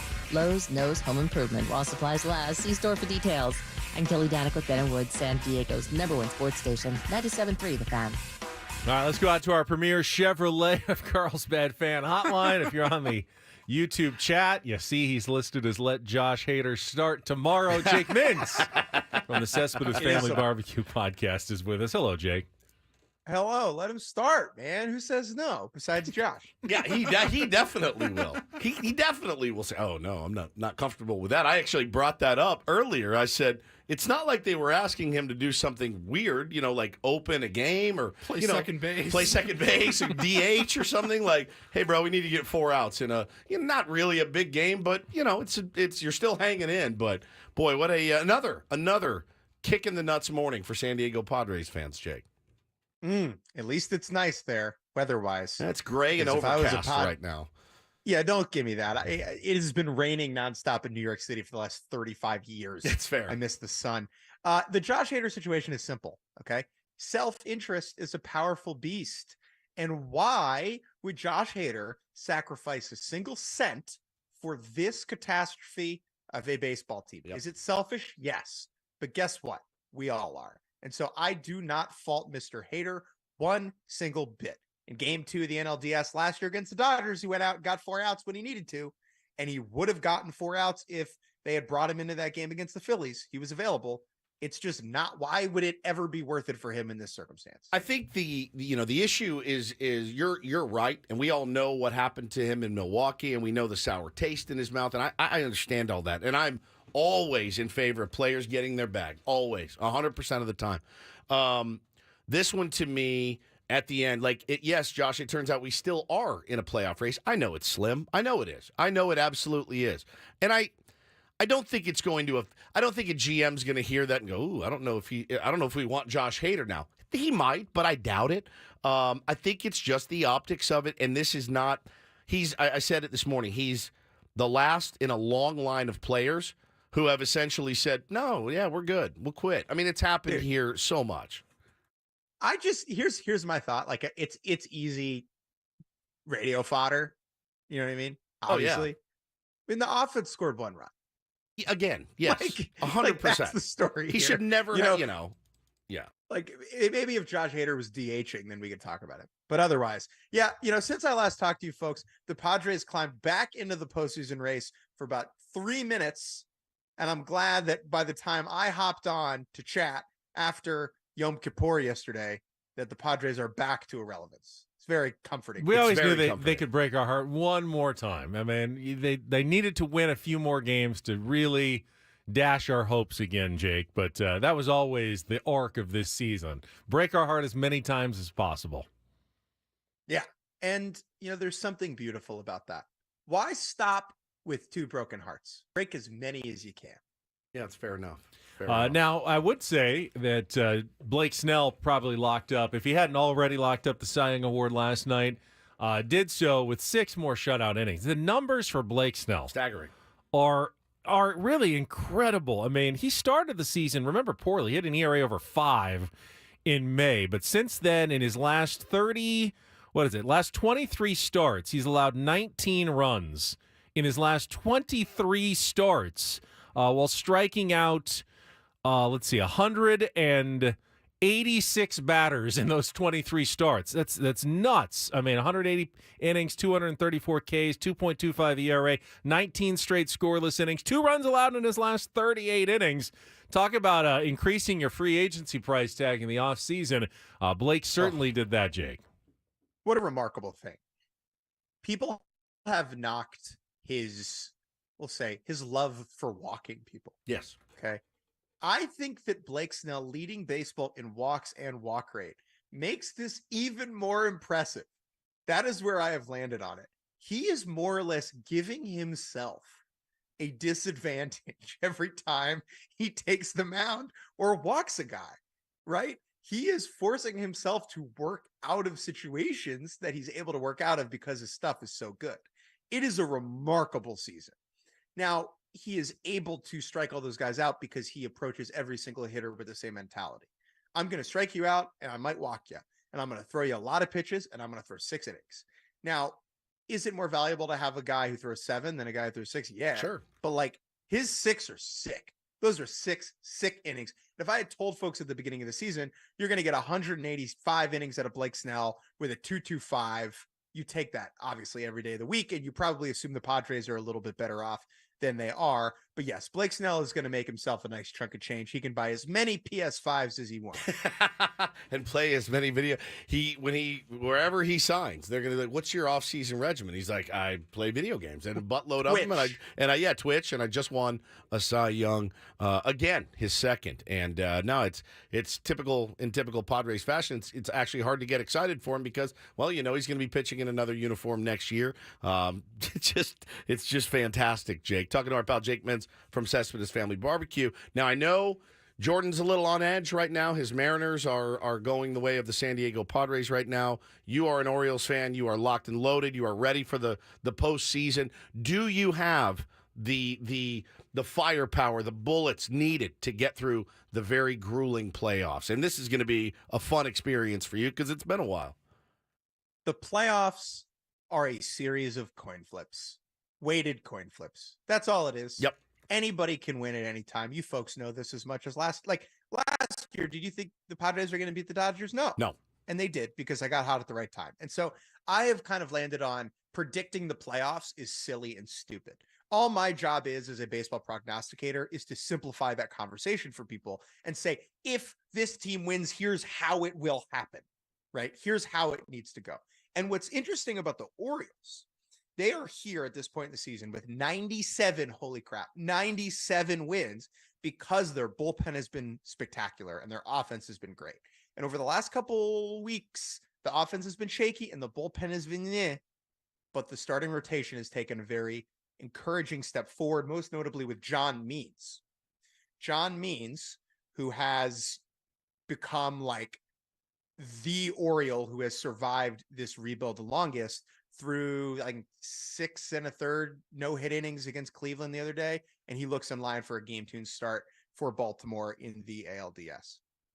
Jake, it is funny how baseball laughs at people who try to predict or understand what's happening. I mean, take that AL West race. The Texas Rangers having a great season, collapse down the stretch, and looks like it's over for them. They have righted the ship. They're back in first place. Meanwhile, the Astros look like they were on the rocket ship right up to the top. They get swept by the Royals, and you think, oh, man, they have really hit the skids at the wrong time. But then it's the Mariners who now can't win a game. They lose to the Astros last night. I mean, will everything be different tomorrow, though? You know, would you be surprised? The Mariners beat the Astros. The Rangers start losing again. This is a race that really does defy prediction. So it's so messy, but we're starting to run out of runway. And I would say that this morning is the most clarity we've had in the American League for a while, because we know the Orioles are going to be number 1, and we know the Twins are number 3, and we know Tampa's going to be number 4, more or less, right? The Rangers now have a nice 1.5 game lead in the division, and they're now 4 up over Seattle, and Houston, I believe, is 1.5 up over Seattle for the last wildcard spot. And Toronto's got a little bit of leeway in the 5 spot. So compared to what it has been, which is teams tied at a half game apart, 1.5 games feels like a canyon. And so I just don't think Seattle has enough runway left to right the ship. They look so lost at the plate, man. They look completely disastrous. And I know Justin Verlander is Justin Verlander, and he really shut them down last night, but that team has come up short time and time again this season at home in big spots. I just don't think they have enough games left to get into the playoffs. You know, sneakily, there's some, obviously, you know, the playoffs are going to be, they're always so much fun. And like you said, one thing I saw a stat the other day talking about home runs in the playoffs, and it's the numbers are staggering. I'm sure you've seen them. The teams that out homer their opponents, I mean, it's so far and away the winning percentage is just through the roof. And you look at a team like the Phillies, you know, you got a guy like Kyle Schwarber, who is just, you know, he's as feast or famine as it gets. Those guys are so dangerous in October. I mean, we saw it. Right. Schwarber murdered us, you know, like hit. Can you let me know if that ball lands? Dude, the tape measure shot. Field? We actually said a couple weeks ago, like, I don't think I would have been that mad if the Padres made a seat red out where it landed. That's how impressive that home run was. Like, they do that sometimes, and but no, the teams that can slug and the teams that can hit bombs, it's staggering. The win-loss. You make a super interesting point because it goes against our convention of what we think postseason baseball is supposed to look like. Pitching and defense. You assume that, it's the teams who can string a couple hits together and put balls in play. Yep. But no. And I think the reason why the pitching in October is so much better. Staggering, because only the best pitchers are starting games, and only the best relievers are getting playing time in big spots. And so everything is harder. And it is so difficult to string multiple hits and walks together against an ace that what you really are hoping for is walk, 2-run homer. Correct. Or a solo shot. Yeah, not single, yeah. Right. And that's how runs are scored in October. And I think you saw that last year, right, with in a lot of the Padres games. Yep. You know, that Schwarber home run was that was a 2-0 game 1 of the NLCS. And so, yes, I think that makes the Phillies extremely dangerous, especially in a short playoff series against Atlanta. That is the team that I am most interested in. They have started to get hot and right at a very crucial time. Their top 3 arms, Zach Wheeler, Aaron Nola, and Ranger Suarez, same as last year. Yep. All pretty solid. They'll piece it together in a game 4. Do I think they can beat Atlanta? Yes. Do I think they will beat Atlanta? No. I think picking against Atlanta is kind of a wild move. Now, Atlanta's pitching rotation has some question marks it didn't have a week ago. Fried's down. Yeah.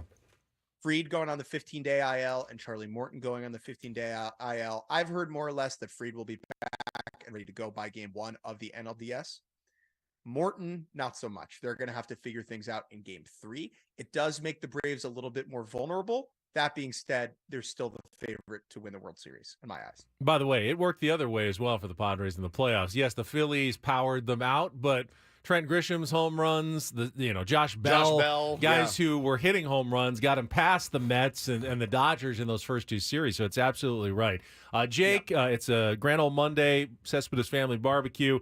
The playoff format, do you think that Major League Baseball has finally gotten it right here with 6 teams in each league, the best of 3 wild card series, the buys for the top 2 teams, but they got to sit around for a week. Do you think they finally locked it in the right way? No one will ever be happy is my takeaway. There will always be people who hate certain formats. That is just the reality of this life, of this world we live in. I like the current setup. I would change one or two things. I would say the top 2 records get a bye, regardless of division. Doesn't matter if you win it or not, because the Centrals are so bad and will continue to be bad for the foreseeable future. Part of that is lower payrolls and teams in smaller markets, but those teams are just worse. And so I think teams that win a lot of games should be rewarded. And that's relevant this season, where in the American League, the team with the best record is Baltimore. Team with the second best record is Tampa. Now, Tampa should have the 2 seed in the bye, in my opinion, and it should get reseeded based upon how many wins you have. As far as the time off, I understand there are certain fans who are like, oh, well, we're going to get cold. And I'm sure this is a discussion that happens in football all the time, right? Like, you have time off with a bye. How does that impact you? And the fact that teams that get a bye get to set their rotation and the teams that don't get a bye don't is such a huge advantage. It's enormous, right? Having to throw your number 3 or 4 starter against another team's number 1, your bullpen is taxed. That is a significant enough advantage that it is worth taking that time off. I agree. Couldn't agree more. Can't wait to see it. Can't wait I'm so ready to get this regular season over with, and you know, I'm sure you are. Relax a little bit and watch some playoff baseball. The last thing I'll say about the playoff format and playoffs in general, it's not about truth. It's not about truth. If we wanted to crown the best team in the world, we would run this like the English Premier League, where the club with the most wins at the end of the season gets a trophy. Yeah. We're Americans, okay? We don't do that. We don't like the truth, right? We have playoffs in this country. Even our soccer league has playoffs. That's true. Okay. No other soccer league in the world has playoffs, and we've shoehorned that into our society. And so if you want to know the truth, go Braves, right? But that's not what playoff baseball is about. It's about entertainment over fact. Jake, appreciate it. Thank you for joining us after your Yom Kippur. Hopefully that went well for you, and we'll talk to you in a couple of weeks during those playoffs. You know, my fast was so good, they should pinch run me to steal some bases. Wow. I love it. Good line. I love it. Jake Mintz on our Premier Chevrolet of Carlsbad fan hotline. Save money the right way with Premier Chevrolet of Carlsbad. Visit them today in the Carlsbad Auto Mall. Chevrolet, find new roads. And, of course, each week, the guys from Cespedes Family Barbecue, usually on Mondays, brought to you by Grand Ole Barbecue, the best brisket this side of Austin. He may be right, but I wouldn't trade playoff baseball for anything in the world. In the world, it's my favorite. I mean, thing. It's playoff football too. It's everything. The playoffs are. This is better. But the playoffs are. They're a crapshoot. Yeah. Oh yeah. Yeah. In every sport, Absolutely. A little bit less so in basketball and hockey. All right, we'll come back, reset it. Do want to talk to some fans on the Padres issues. It's all coming up next year on the Fan.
Halfway home on a Tuesday. Ben and Woods, 97.3 The Fan.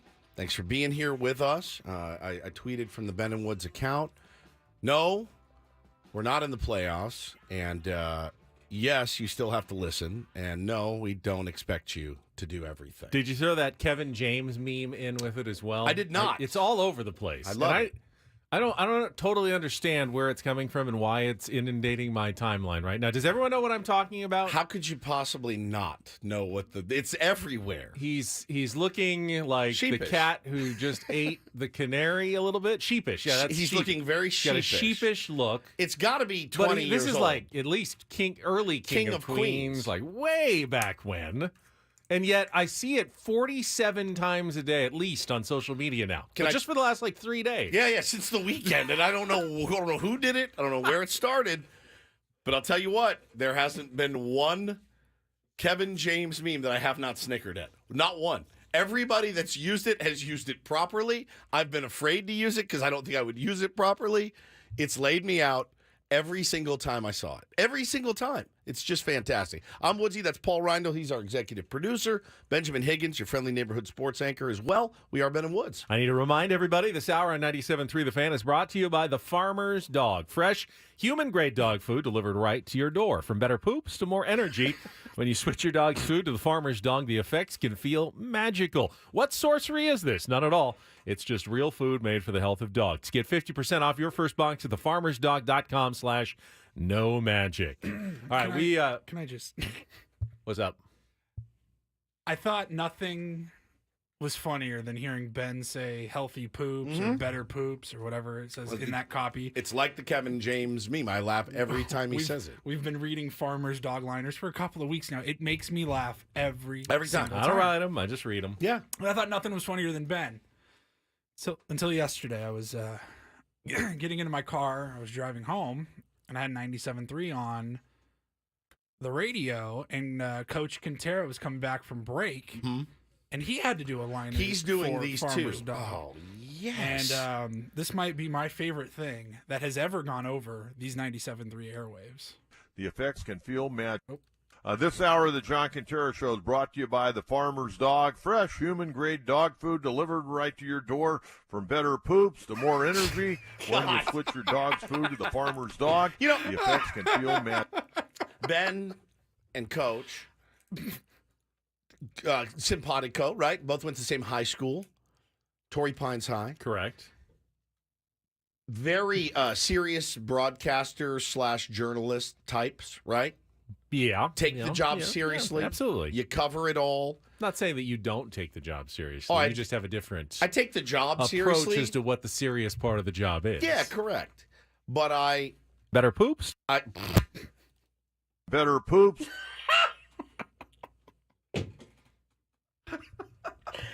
I think that there's probably something in both of them that are like, you know what? I shouldn't have to be doing this. I'm above this. Yes, I'm Better above poops? that. We went to Torrey Pines High. We're above this. Better poops. We should do a dueling. Better poops. Can we not get you guys into I'll the do game it if here? you want. Here, let me try it. Let me hear Give it. him a little Let me hear it. double read here. Where is it here? So right at the 8 o'clock green line Got it. there. Yeah, okay. All right, here would be my run through. This hour on 97.3 The Fan is brought to you by The Farmer's Dog. Fresh human-grade dog food delivered right to your door. From better poops to more energy. It's easy. When I do it, it sounds natural. You say poops all the time. I say it all the time. On the radio. Yeah. It's like one of your most common words. Now that I think about it, you talk about changing diapers, and I mean, poops is like high up in your lexicon. My whole life is just poop everywhere. It's just constant. It has been that Better way for 5 poops? years. Yeah, but better poops. Do 'em Better once. poops? Better poops. Paulie, would you like to give it a run It's through? just incredible. All right. Well, this hour on 97.3 is brought to you by The Farmer's Dog. Fresh, human-grade dog food delivered right to your door. From better poops to more energy. When you switch your dog's food to The Farmer's Dog, it's very simple. It doesn't make me magical. It doesn't make me laugh when Paul does it or when I do it. Something's wrong with our cameras, Paulie, in the chat. Paulie also handles our YouTube feed. If you want to watch on YouTube, you can. You can see that at youtube.com. Search Ben and Woods. I don't know what's going on. But I still have on mine, Paulie, I still have got Jake. I'm okay. So you must be on delay. I'm okay. Are you on the YouTube feed or are you on the I am on the YouTube feed. Refresh. Yes. Yeah. So, yeah. Better poops. Better poops. Let's hear everybody again one more time. Do you have yours as well, Paulie? Can we do the better foursome? poops? Poops. Better poops. Better poops. Better poops. It's so good. The purpose of a spot, a commercial, is you want to be, you want to get their attention. Sticky. Sticky. Something you can remember later. Better poops is very sticky. Much like the Pepto-Bismol. Actually, the better poops are the not so sticky ones, I think. Pick it right. You can pick it up with your bare hand if you had to. If you're out of a bag, you're like, it's fine. This thing's firm. Better poops. A symphony of better poops. It's fantastic. Oh. Fantastic. Well, been quite a morning here on Ben and Woods. Flush that segment down the toilet. Thank Better you. poops are so on our feed. I'm under Ben Higgins. It says Ben Higgins under my name, and Stephen Woods under. Under. There we go. All right, that is you have fixed. Paulie has fixed that error. There we go. It's driving you crazy. It's driving me insane. Last thing you want to be identified as is Ben Higgins. That's exactly right. Jesse Agler is going to join us next at 8:35. He's going to be on TV tonight. What is the protocol? Does he do? He does it on TV sometimes. Yeah, Don is. He's got a national game tonight, I believe. He's doing the Mariners-Astros game in Seattle. So he was off yesterday to travel to Seattle. We'll be off tonight, and then we'll join the team on their off day in Chicago on Thursday, and we'll be back for the final series against the White Sox on the South Side this weekend. And so Jesse's on TV, Scan's on the radio. Correct. Does Jesse, will he do the Incorporator? On TV, yeah, he did it on TV. He did. This SOB last night in the broadcast actually dropped an arson judge, which was just brilliant. I believe it was... Wasn't it Bob Nightingale that tweeted out the San Francisco Giants have landed free agent? John Heyman. Or was it John Heyman that have landed arson judge, right fielder, formerly of the New York Yankees? Arson Judge has been locked down. He dropped it in the broadcast last night, and I had to go back and listen. I go, he's so clever. He just does it. He just weaves it in. That's why he's the Incorporator. That's why he's the best. Him and Mudd are a really good combo, I think. Outstanding. Outstanding combo. They combo. talked about Mudd's bird-watching proclivities last night. It's a weird cat, that Mudd. He's a different sort of dude. He was laughing about how good Blake Snell was, and he said, could you imagine him at fantasy camp? Like, imagine these I heard people. That, yes. I thought of you. You're a dentist. Facing Blake Snell. And, I see it a lot on Twitter, like, how do these guys not lay off that curveball? And I'm like... I will say this about Blake Snell. I'm really going to miss him when he goes. I really am. And he's been incredible. He's going to win a Cy Young this season. Have you guys ever seen somebody get more of those? Like, get more ugly swings? Yeah. I'm racking my brain thinking about all the great ones I saw growing up. I mean, Randy Johnson was the guy who got the most that I remember. But, like, those were usually, like, the inside of the slider. Not in the dirt. I've never seen somebody bury more balls in the dirt and get more swings and misses on them. So it must look like a perfectly tunneled fastball, just enough time for you to make up your mind, and then it's gone. 58 feet. It truly is remarkable watching him pitch. He has been incredible this year, and like I said, man, it's gonna suck. It's gonna suck when he's not here. It sucks that it was in this season. It sucks that it was in this. I guess I'm just glass half full. It's been a really fun, bright spot to watch him go out there every 5 days. No doubt. And again, you want to talk about, Josh Hader, it's a perfect thing. Are we in a playoff race? No. Blake Snell easily could have been like, I've locked up the Cy Young. I do not need to go out and pitch against the San Francisco Giants tonight. I don't tonight. think that... He's pitching for a lot more money. I don't think that my opinion has changed, though. No matter how good Blake Snell is this season... I think it still doesn't make sense to invest heavily into a 31-year-old pitcher going forward, especially one. It's not as though Blake Snell has just come into his own. He's finally figured it out, and this was the year. He's already won one. He's already won one, and we saw what happened after that. He was good, but not particularly consistent, still maddening at times. There's a really good chance next year that when he walks and leads the league in walks, a lot of those guys come around to score next year because that's the way things tend to go. They even out a little bit. He's coming off one of the most innings of his career that, might not be 100% healthy again next year. It's one of those things that the more forward-thinking organizations or they're able to walk away tend to do. They walk away from guys after good seasons and before the bad ones, and they don't become overly attached or become swayed by just the most recent numbers that were so good that we can't let this guy get away. He was so good the last few months. And, the Padres have been too much of that sometimes. Like, that we've seen guys have a good last month, and Drew Pomeranz gets a 4-year deal and to stick around. And how do things like that work out? Different, but terrible contract, right? We know that about Drew Pomeranz. But you're talking about what you paid Drew Pomeranz. You're going to have to pay him for a year, per year for the next 6. And if really, getting the payroll down to $200 million or $205 or whatever it may be, it sucks to watch a guy like that have a season like that in this city that, again, says we're competing for World Series championships, right? Like, we're doing this. And you think about all the little moves that added up, and the maybe they tried to extend him. I'd never heard one word that they were in talks for an extension at all. Good for him for going out in that last year and saying, okay, you extended everybody. You gave this guy that much money. You spent this much money here. You spent this much money there. You could have had me, and I just want a Cy Young on my way out the door. Speaking of that, did you see this quote from last night on winning the Cy Young? Quote, "It's definitely something I would like to do, but to be honest with you, winning is more important. If we don't do that, then it's kind of a waste. That's my goal. I'm tired of losing. That's it's Logan not Webb. Enjoyable. It's not fun." I was going to get to that at the end. Sorry. We've got to make some big changes in here to create that winning culture that we want to show up every single year and try to win the whole thing. I think we're there. It's just we've got to. I don't know what it is. I'm sick of losing, to be honest. It wasn't Blake Snell. That was the pitcher who won the game last night. That was Logan Webb, who's had a really good season, is 4th in ERA, gives you deep into games. That was his 2nd complete game of the year, and Gabe Kapler giving him the ball in the 9th inning when things got kind of dicey, but letting him get out of it. You don't see that much in modern baseball nowadays, and that's a valuable guy as well for the San Francisco Giants. But that's a team that was really good a couple of years ago, and all of a sudden, they need to change their culture. They were really good the first half of this season. I was just going to say they had a good start to the year. They were threatening, but we all kind of said, we're not worried about the Giants. We should have been. They ended up tailing off, certainly, much like we did in May. But they were in it a lot longer than we were this year. That's for sure. But ended up in exactly the same spot. At least as of last night, they had the exact same record as the San Diego Padres. I mean, do they have to change their culture? Do they have a winning culture or not?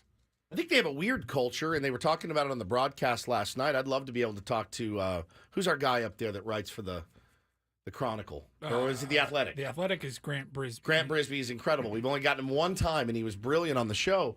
But there have been a lot of pieces written lately. Verducci wrote a piece talking about the mixing and matching. Mudd was talking about it last night. Last night you saw Snell on the mound, lefty. Not one lefty in the lineup. All righty. So they have a way that they want to do things. No one can really get in a groove, either by position or knowing, like, I'm playing every day. Yeah. They just don't have a lot of guys. I'd never take Mike Yastrzemski out against the Padres. I don't care if there's a lefty or whoever's in it. Jock Peterson should feels never like sit. They always kill the Padres. How would you ever take them out of the lineup against the Padres? It's just the way. And I don't know, guys. I don't know enough about Farhan and the way he runs. Farhan thing, if it's a Kapler thing. When I look at Gabe Kapler, though, you guys don't get the sense that Kapler is hamstrung like Bob Melvin, do you? I feel like Bob Melvin is hamstrung. I don't feel like Kapler is. I feel like he likes all of the weird chaos.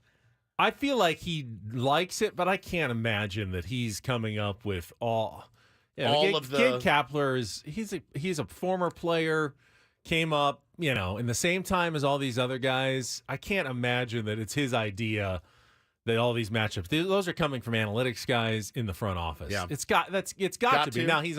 Now maybe he's on board with it 100%, and that makes it look a little more cohesive for the San Francisco Giants. But my guess is if you just told Gabe Kapler, hey, run the team the way you want to run it. You think it would look different? I think it would look a little bit different. Why don't I feel like it would look different? Why do I feel like it would look exactly the same? I feel like it would look exactly the same. I don't know why. That's just Just a gut feeling I have. We have time for a couple phone calls in our next segment before Jesse calls us. So if you want to get in, this is your chance. 833-288-0973. Josh Hader's comments, Bob Melvin's prickliness, the payroll reductions anticipated for next year. Super Anything fun. you want to talk about, Padres fans, we're here for you. Give us a call. Those are the exact topics I imagined we'd be talking about in late September, actually. Give us a call. We'll be right back after traffic here on 97.3 The Fan.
All right, got a few minutes here before Jesse Agler joins us.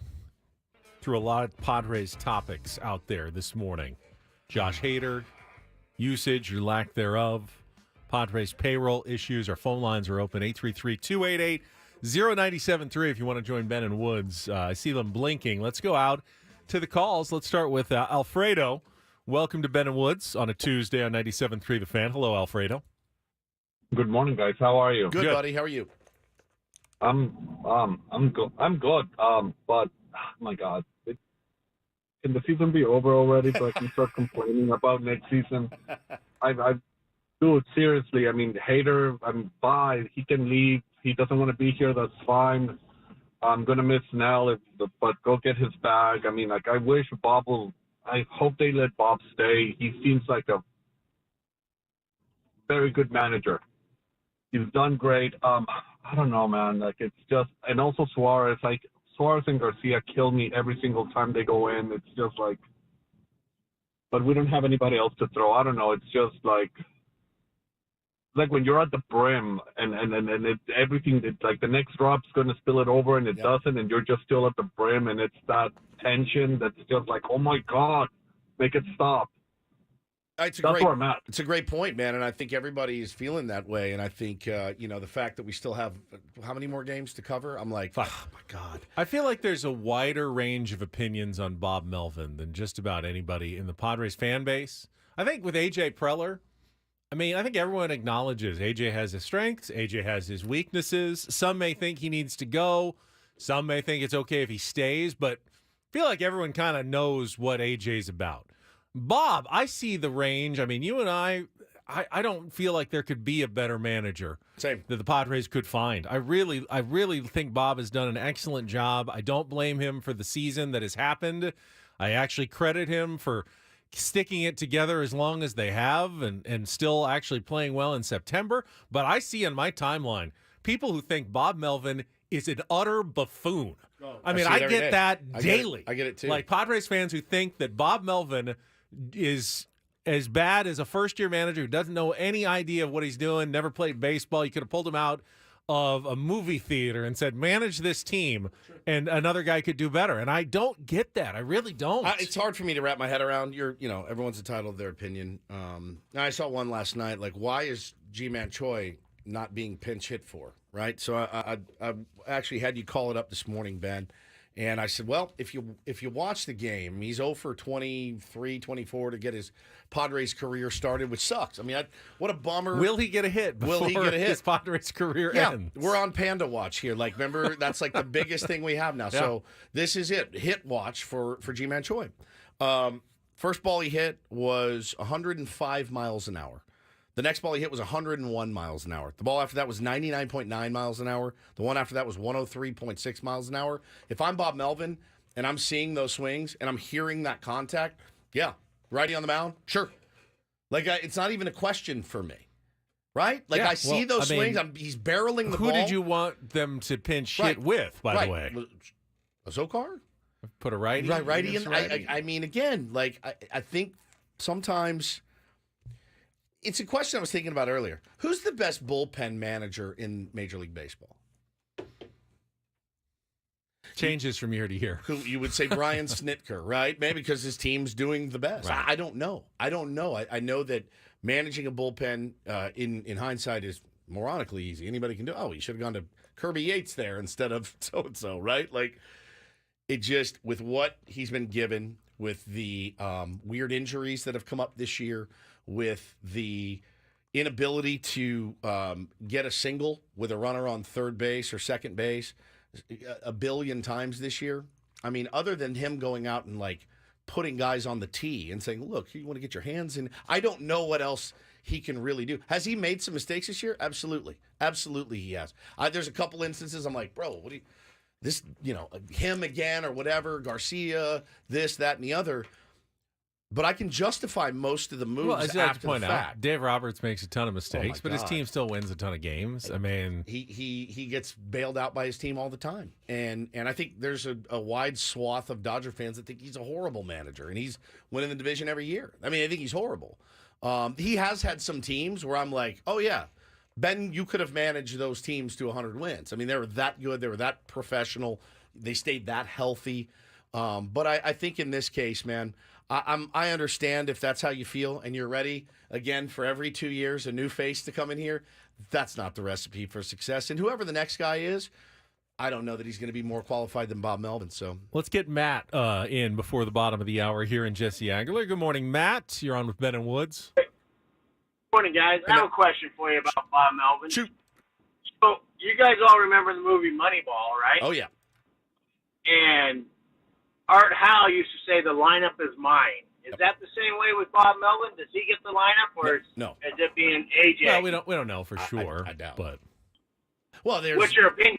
Well, my opinion is I know for a fact that they have what they call hitters meetings every day, and I think in those hitters meetings, I think that there are suggestions made as to who plays. They're one of, by the way, 30 teams that do that. That's exactly now in right. Major League Baseball. Honestly, man, to be completely frank with you, I think outside of high school baseball may be the last place where a manager has authority to make his own lineup. And I'm not kidding. Even maybe in some colleges, they're getting suggested. Maybe not. Maybe college is the highest it goes. After that, though, single A, rookie ball, there are suggestions. Any professional baseball. The organization really dictates they have what a happens. hand in it. And I would say if you asked 30 managers honestly and off the record, do you get the lineup fully? Do you get the lineup every day, 162? They'd say, no, I don't. There's no way.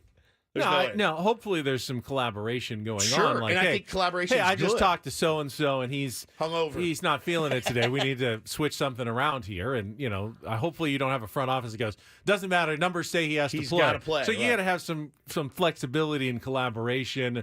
But, yeah, generally there's an optimal lineup that will be created every day by an analytics department. And then the manager will probably go with that, or with maybe a minor change or two. We've seen Bob change the lineup. He certainly has some authority to move the leadoff guy around. I mean, they've done some of that. Like, Ha-Sung Kim just came back from the abdominal. Xander was doing well in the leadoff spot.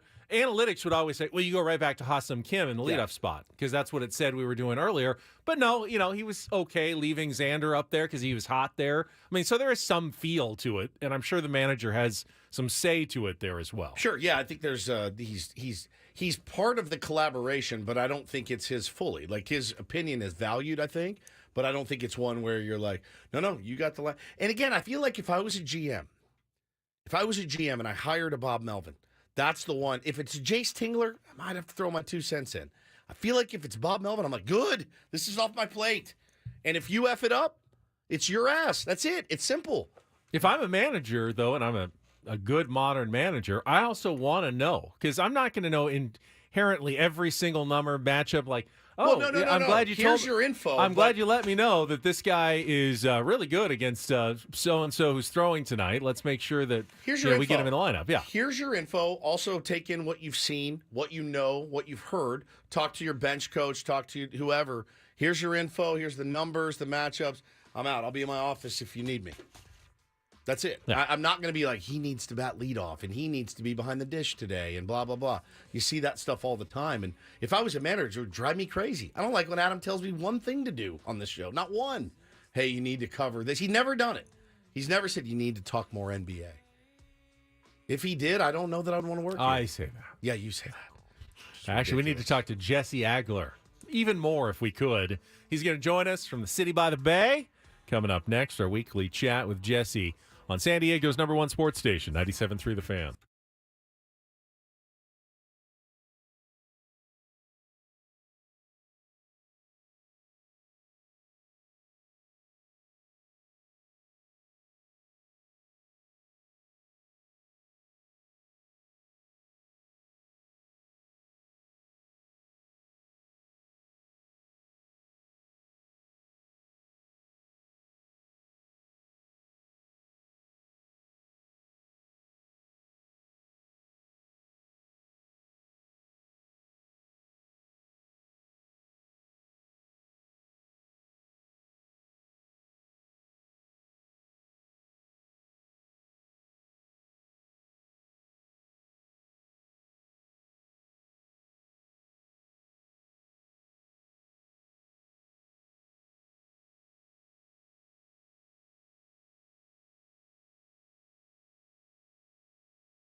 This hour on 97.3 The Fan is brought to you by Ashley Furniture. No. Fall is here, and at Ashley, seasonal decorating. It's a breeze, Woods. Snuggle up on a sectional. You can snuggle up with Hannah. Ultra-modern sofa. Gather outside with a... You'd have to convince Hannah. A new fire pit or conversation set. Ashley has everything you'll need. Shop in store or visit ashley.com today. We'll have a little conversation set with Jesse Agler, voice of the Padres, joins us right after this check of traffic on 97.3 The Fan. From the premier Cadillac of Carlsbad Traffic Center, part of the premier auto family, here's Kelly Danick. Traffic is brought to you by Caltrans, reminding you to avoid the 5 for a faster ride this Friday. Still a few problems here, guys. One of them is a car fire on the northbound side of the 15 just before Claremont Mesa Boulevard. That is over to the right shoulder. Also traveling on southbound 15 before Rancho Bernardo Road. Accident being cleared over the right shoulder. And collision on the westbound 78 at Lincoln Parkway. This is east of the 15. Looks like that is blocking the left lane. Caltrans reminds you to avoid the 5 for a faster drive beginning 9 p.m. this Friday. Northbound 5 will have limited access to downtown San Diego beginning at State Route 15 until 5 a.m. Monday, October 2nd. Use northbound 805 or 15 to avoid delay. I'm Kelly Danick, Fenton Woods, San Diego's #1 sports station, 97.3 The Fan. Let's go out to our premier Chevrolet of Carlsbad fan hotline, and we are joined by the voice of the Padres, Jesse Agler. And Jesse, I'm going to give you credit right away. You knew. A.J. Cassavell knew. I didn't know. Kevin Acee didn't know because they got it wrong in the UT in their initial story. You knew the Padres weren't eliminated with the loss last night because I thought they were going to be, but technically, mathematically, they weren't. How did you determine that? Because it's very complex. Yeah, no, I'm not doing the math myself. Okay. Let's be very, very clear. But, part of my job is to be ready for the broadcast and have all the relevant information as much as possible. And one of the pieces of relevant information I had was that the Padres could eliminate the Giants last night, but the Giants could not eliminate the Padres. I couldn't find that anywhere accurately, so I'll give you credit for doing better research than I did. Well, you didn't have to go there and talk about it as it was That's happening. true. So you didn't have to be in that position. But yes, no, I mean, it's become, with the lack of game 163 and all these sort of like NFL-style tiebreakers, it has become far more convoluted. Elimination math used to be extremely straightforward in baseball, right? Because you would run out of games and then it would be done. But now with all the tie scenarios and everything like that, it becomes a lot more complicated. So that would be, to me, like the primary drawback of the new system. Not that it's one that makes it not worthwhile by any stretch, but it's like it used to be very, very easy for everybody to sort of understand, what this means if we win or lose tonight, in the last week of the season. And now it's just a lot more complicated. And as you said, I mean, even people who do this very, very well for a living sometimes are not kind of like all over it. It's a little bit different now, but yeah, still alive, baby, still alive. Will you miss game 163? And what was the reasoning behind? Because they added the extra wild card, they said there's no time. Just no There's time. no time. Okay, just not enough time. Not only just to get the wild card started, but they didn't want to make the two bye teams wait even longer. Like you pushed it back and hey, we've been sitting here for a week and a half and haven't played just it. One day. Yeah, but then the travel to get to wherever the next series and everything. So yeah, they changed the format. So I can't believe, number one, that we're talking to Jesse Agler for potentially the last time this season. As usual, thank you for your appearances on Ben & Woods. I look forward to it every week. You are the GOAT. I'm very appreciative of the time that you give us from the road, whether you're doing TV or radio, it doesn't matter. I wanted to ask you, though, this morning, obviously I woke up at 2:30 to some quotes from Josh Hader. And, this is not really stuff we didn't know, Jesse. My overarching point this morning about Josh Hader was it seems like every year, and you've been covering the team for a long time, every year there's like a story that comes out that's basically like, yeah, I'm not doing this, or we just took our foot off the gas, or I just really wasn't in shape last year. Like Sean Manaea coming out after the season. Just wild to me that continues to kind of go down, and kind of wanted to get your thoughts on that. I mean, I'm trying to think of like what the other examples would be. I think everyone is probably its own little unique thing. I don't necessarily connect what Josh Hader said to what Sean Manaea said or what anybody else might have said prior to that. I would also contend that, probably most teams deal with most of that in a given year.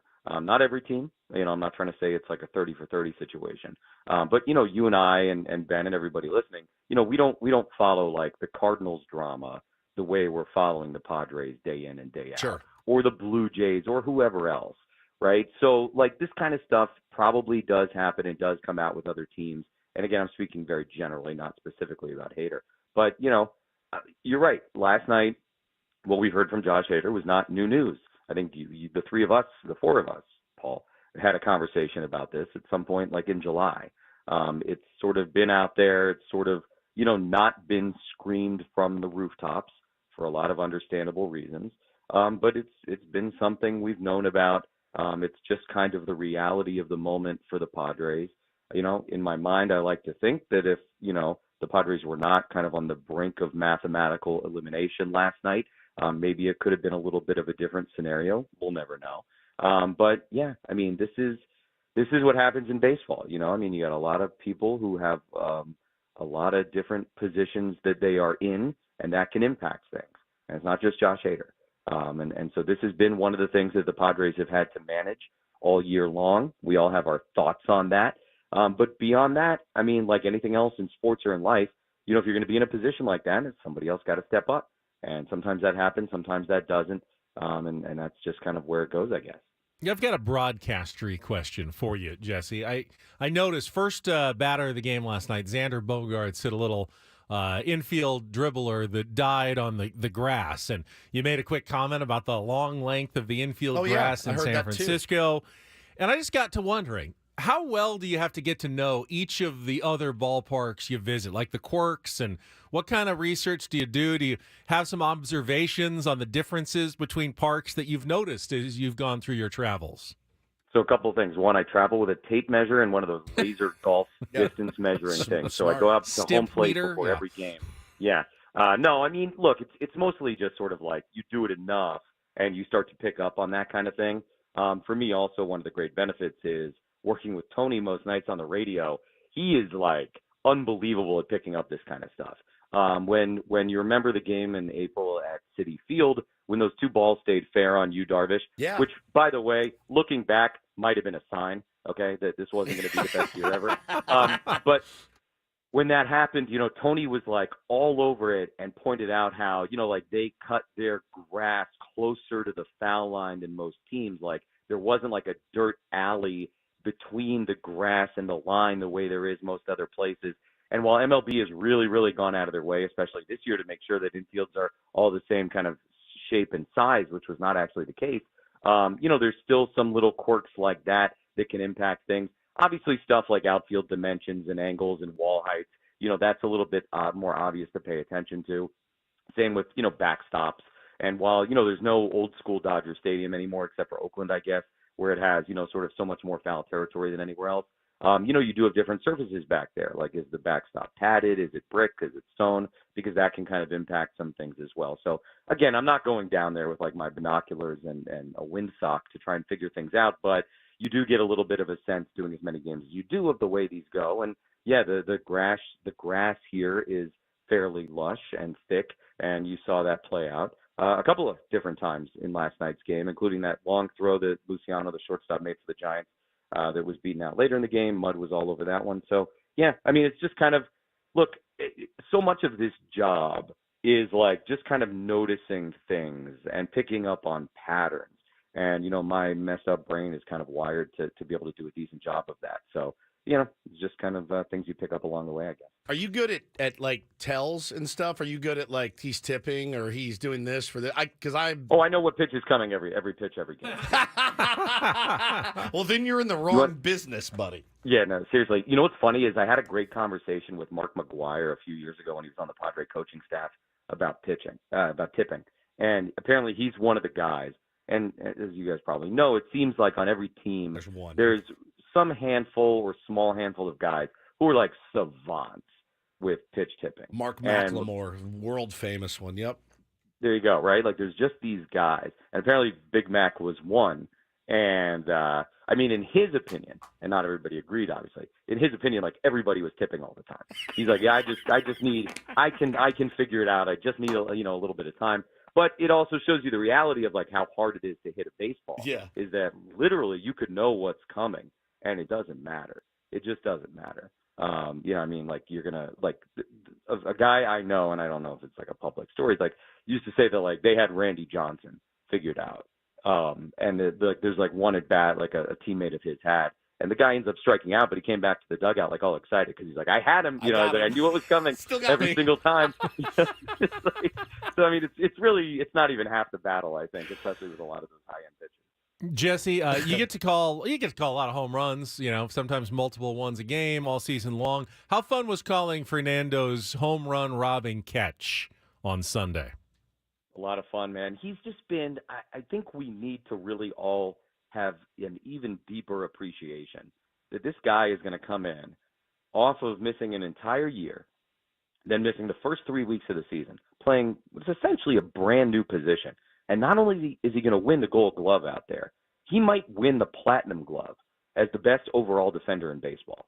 Like, I mean, that's the kind of defensive year that he's having. And that was kind of like, you know, I think I said on the air the other day after he made the catch, I was like, that's going to be the one you see on MLB Network when they're doing the Gold Glove, you know, award, whatever show. Like, that's going to be the first thing you see. And then Tony said, yeah, and you're going to see a bunch of great throws after that. Of course, we haven't seen as many throws lately because nobody's running on him anymore. But, I mean, he's just had, by any measure, one of the best defensive seasons that, you know, maybe a right fielder has had in years. And that's like a fun defensive position, right? I mean, you want to go into history and you're talking Ichiro and Clemente. Like, you know, I mean, he is having as good of a year as anybody has had at any point in recent times out in right field from a defensive standpoint. And I just think that shows his remarkable ability.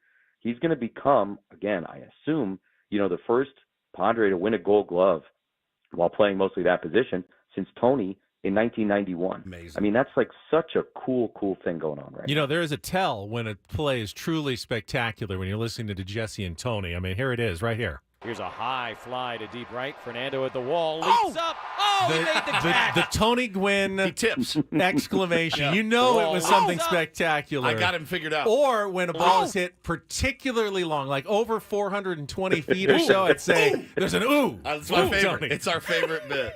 Ooh. I love it. I love it. Too. You know, it's funny. I don't know if you have time for this, but like, so John Miller, obviously the Hall of Fame legendary broadcaster, works for the Giants, does radio. And John is, as you can imagine, off the air, also a tremendous storyteller. So we were catching up before the game yesterday, and I have no idea how we got on this topic, but he was telling me about driving home from an Orioles game in like 1980-something, listening to a national broadcast of a game that he had an interest in, and he's stuck in traffic. And, you know, he realized, and this was when John was a relatively young broadcaster, you know, he realized that he was like not really catching everything that was happening in the game, even though he was in the car listening on the radio. And what he realized was that, you know, the announcer, whoever it was not really changing much on whether it was like a routine ground ball to shortstop or a base hit to left field. And so he said, I always kind of filed that away as you have to remember that your voice can sometimes grab their attention, particularly radio, of course, right? When it's such a more passive thing, you know, and so you have to go a little bit bigger or a little bit lower, whatever it might be, in a moment to sort of grab them in that instant so that they know, hey, I got to listen a little bit more closely to what's happening right now. And I think Tony's oohs and ahs are a tremendous example of that. You know, if you're in the car and you're stuck on the 78 and you're pissed off about traffic and you hear an ooh, like you're gonna perk up and you're gonna pay attention to what's happening. No question. It's our favorite bit. Another one of our favorite bits he incorporated, the last one of the season. We thought we might have some incorporator playoffs. It doesn't look like it's meant to be, but I'm going to end this season, Jesse, with an absolute banger for you. And you have to do it on television, which is even better. Tonight's word, Fubsy. And Fubsy, F-U-B-S-Y, means squat or portly. Caveat, you can't say it about mud. And that's it. I got to put the caveat in. It's TV. You can't look at mud and say, you're looking rather Fubsy tonight. Yeah, I think you can. You know aren't you? Yeah, you're a Fubsy I actually fellow. want that to be the reference. Would be great if you did. His reaction is, I'm living for it. So, Fubsy, F-U-B-S-Y, squat or portly. I would say, aren't you, looking Fubsy tonight? And he'd say, what does that mean? And I'd say, smart. It means you're smart. Yeah, smart and handsome is what it means. Jesse, it's been a great season, not for necessarily the wins and losses, but certainly the broadcasts and your appearances here on Ben and Woods, and I'm sure we'll talk to you after it's over for a final wrap-up at some point. But thank you so much. Have a good final road trip, a safe one, and we'll see you sometime during the off-season. No, I appreciate it, guys. Thanks for making time for me every week. I always enjoy these chats. I really do. And shout out to all your Tier 1s who have hung with this team through the thick and the thin this year. Appreciate everybody. Thanks, he is, Jesse Agler, voice of the Padres on our Premier Chevrolet of Carlsbad fan hotline. I just got sad. Save money the right way with Premier Chevrolet of Carlsbad. Visit them today in the Carlsbad Auto Mall. Chevrolet, find new roads. But the good news is, of all the changes that may happen in the offseason, we know Jesse, Tony, they'll be back. We'll be there at spring training. They'll be there. We'll get all excited again. Little P.F. Chang's dinner again. Yeah. Can't wait. One of the best nights ever. That's right. That was amazing. Jesse talking about the geopolitical climates of Miami. It was absolutely riveting. The manager coming over and saying, hey, Ben and Woods. Yes. Made us look great. It was so great. I sit with Jesse, and the fact that he just said he was catching up with John Miller before yesterday's game, just telling stories, I'm like, God, what a gig. And I know there's grindy parts of it where you're like, oh, cool, Cincinnati, we're here again. But when you go to San Francisco and you're sitting there and you're talking to John Miller and he's telling you stories, or you're in Philly or Philly was here and you're talking to John Kruk hearing stories, bro, that's got to be such an epic part of that job. Yep. So, you can watch Jesse on TV tonight, and, of course, you can listen to Bob and Tony right here. We'll have a 5:45 pregame show, 6:45 first pitch. Seth Lugo making his final start of the season for your San Diego Padres tonight against one of their youngsters. What's his name? Kyle Harrison, I think, going for the San Francisco Giants. All right, Paul's got a Reindl Report, get some headlines from Paulie, including a legend of football ripping his own team with some great audio. That's coming up next on San Diego's #1 sports station, 97.3 The Fan.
Hey, before we get to the Reindl Report, wanted to wish a very, very, very happy birthday to one of the biggest Padre fans that I've ever met, and a very loyal and sweet Tier 1. Our beloved Charisma turns 30. I don't know if she wants me to say her age. I'm going to. 34 years old today. Wow. Happy birthday. Happy birthday. Sounds very gentlemanly of you. Sweet angel that she is. Reveal a woman's age to the entire San Diego County area. Sorry about it. 34. That's very young. 34. It's very young. Very young. Very young. My wife's age. I want to thank Jesse again. I also want to you asked him about the Josh Hader situation, and I think one part of the whole equation that I do want to acknowledge, because I think we were upset, Padres fans were upset by the comments. I'm not a fool. You know, when I tweet about Padres not being mathematically eliminated, I understand. The odds are so small, it's ridiculous. By the way, what needs to happen? Do you want to know? You still haven't told me yet. You've told me ready? for 3 hours. All right, Padres must win the rest of their games. Okay, 5 more games. Cubs must lose the rest of their games. Okay. Diamondbacks have to win at least one more game to make sure they finish second in the wild card. And the Marlins have to win exactly one game to force at least a 3-way tie at 82 and 80. The Reds could also be part of that tie, but they can't win more than 2 games, so they have to win 2 or fewer. So Padres 5-0, Cubs 0-6, Diamondbacks at least 1-5, Marlins exactly 1-5, and Reds no better than 2-4. That still gets the Padres into the playoffs. This is why he's here. This is why you are here. That's about like 25 separate events that all have to go the Padres' way. Probably not even quite coin flips, but even if you called them coin flips, the odds are infinitesimal that could actually happen. I'm not an idiot. And neither are the Padres. Josh Hader was right when he said, "Are we in a playoff race?" No, they're not. You're not in a race when you need 17 miracles to happen to get you into the postseason. However, the rest of his team, or at least publicly, guys like Manny Machado and the rest of them, Joe, they've all been talking, hey, until we are absolutely eliminated, let's play this out as though, it's still our jobs, and we asked that of them. And we're going of them. And we're going as hard as we can. So for Josh to just come in and go, hey, yeah, I know everyone else, says they're giving 100% and it means something to them, but I'm not going to even play that game. I'm not going to even give it lip service that these games mean anything. I think that's an insult, not to the fans. I think that's an insult to his teammates when he does that. Yeah, I think I'd take exception to that. I would if I was in the locker room too. And again, our players this year have said some dumb stuff. They really have. I mean, to a man, there's not one person on this team that I can look at and be like who hasn't stepped in it this year? All right, so Xander early, talking about how they get down a run and he slumps his shoulders and he thinks that they can't win, right? That was the first one. Crony was like, I think it's the fans need to get behind us more. Okay. Manny, don't come back on the bandwagon when we start raking and our baseball cards. Okay. Manny, done. Soto said before, I'm not getting what I need to be successful we here. Give up in a bat spot, right? Yeah. I mean, you can go up and down the roster of guys that have just stuck their Blake's always got some interesting, stuck their foot in their mouth. Yeah, Blake. Joe's pretty solid on his comments. Ha-Sung stuck his foot in a cooler. Ha-Sung Kim stuck his foot in a cooler. Yeah. Joe stuck his foot under a kettlebell. It's been a horrific year. I don't think you, Darvish, has said anything wrong. Exacerbated by horrible comments. Just terrible, and again, you're off the cuff. I say stupid stuff all the time. But off the cuff, yeah, I mean, what? It's not like we're in a playoff race. And then I hate to criticize a guy for being honest. Yeah. It's the double standard that we always in the media say, God, stop with the cliches. Just be honest with us. Admit, you guys are out of it. Can we say about the Padres more cliches, please? More. Give me all the cliches next year. All the eyewash, all the cliches, all of it. I'm happy to do if you guys need me, I'll come out and do a little speech at spring training. I got a lot of ideas about things not to do for 2024. A lot. Mostly focusing on your Instagrams and things like that. It's never a good look when you're mired in a terrible losing streak and you're like, yeah, but I played great. And here's 40 clips of it to show. It gives fuel to the theory or the thought that you really don't care about the city, the team, the name on the front. You really only care about the name on the back, and I understand that. I understand it's a business, and I understand that you are paid entertainers, and you're there to entertain. But holy smokes, man. I mean, it's just mouths full of cleats this year. Seriously. Every turn, you're like, you really said that? Like, it's not just Josh. It's the long line of horrific comments this year that you're just like, can you guys please figure out the most important thing? And make no mistake about it. If you're a professional baseball team, there's one thing and one thing that matters only, and that's winning a championship for your city and yourselves and the fans. That's it. That's what you play for. If you have a 15-year career, Paulie's about to do a story about a guy in the Reindl Report. When it's all said and done, it's going to be hard for me to look at him and be like, yeah, you're the best to ever do it. Simply because of the team he was on, and they didn't have the ability to get to, and I know baseball's hard to win a chip. I know it is. And it takes 25 guys, maybe even 50 guys, as Bob Melvin likes to say. But you're going to be judged on your rings. That's just the nature of the business. And that's why you played. And these people that never won rings, Ben, lay in their bed at night and go, my God, I was one of the best to ever do it. Never got a ring to show for it. And that sucks. That's why you play. And if that's the mentality in 2024, I'm all in, as it should be. It absolutely should be. But I don't know that they can say with 100% certainty that it is. All right, speaking of great entertainers, let's get to it, Paulie. And get things started here with our today's edition of the Reindl Report. Now tuned into the greatest. Welcome to the Reindl Report with Paul Reindl. Hi, Paul. All right. 2 stories from the world of sports that we haven't gotten to yet. We'll start off in Major League Baseball. And 1 story that you didn't know you needed. Are you laughing, biatch? It's the Reindl Report. Hey, Paul, how you doing? Okay, how are you? On 97.3 The Fan. Are you ready to bless the mood? I need some help, please. That was good. Can I get a yeah? Oh, yeah. All right. All right. Gentlemen, let's start off a little football story here. How about Joe Namath? Absolutely just ripping Jets quarterback Zach Wilson. I mean, poor kid was expecting to be the backup, learn from one of the greatest of all time. 4 plays into the season, he gets thrown back into it. Hey, figure it out. Everyone's counting on you. Gotta win in the first game. This is so notable, though, because Joe Namath ripping the Jets, it would be like Randy Jones coming on and just like lighting up the Padres, on the air. It's just not something like Trevor Hoffman. It's just not something he does. He's very positive about the team usually. So this is out of character a little bit for Joe. He was on with Michael Kay, and who's his co-host on WFAN? Anyways, they were interviewing Joe Namath, and here's how it went. You got to get people in there that are competitors and want to fight to win. These guys don't have to be in love with each other. And if they're saying they're in love with each other, they're BSing you. And you got to get rid of them, top to bottom. If somebody handed you Zach Wilson and said, okay, Joe, make him better, what would you do? Send him to Kansas City to back up against somebody like Mahomes. Maybe he'd learn something. I wouldn't keep him. I've seen enough of Zach Wilson. All right? I've seen enough. Has quick feet, can throw a little bit, but I don't believe what's going on up there. Oh, good Lord. Well, in the beginning of it, too, they're like, all right, Joe, you're a positive guy.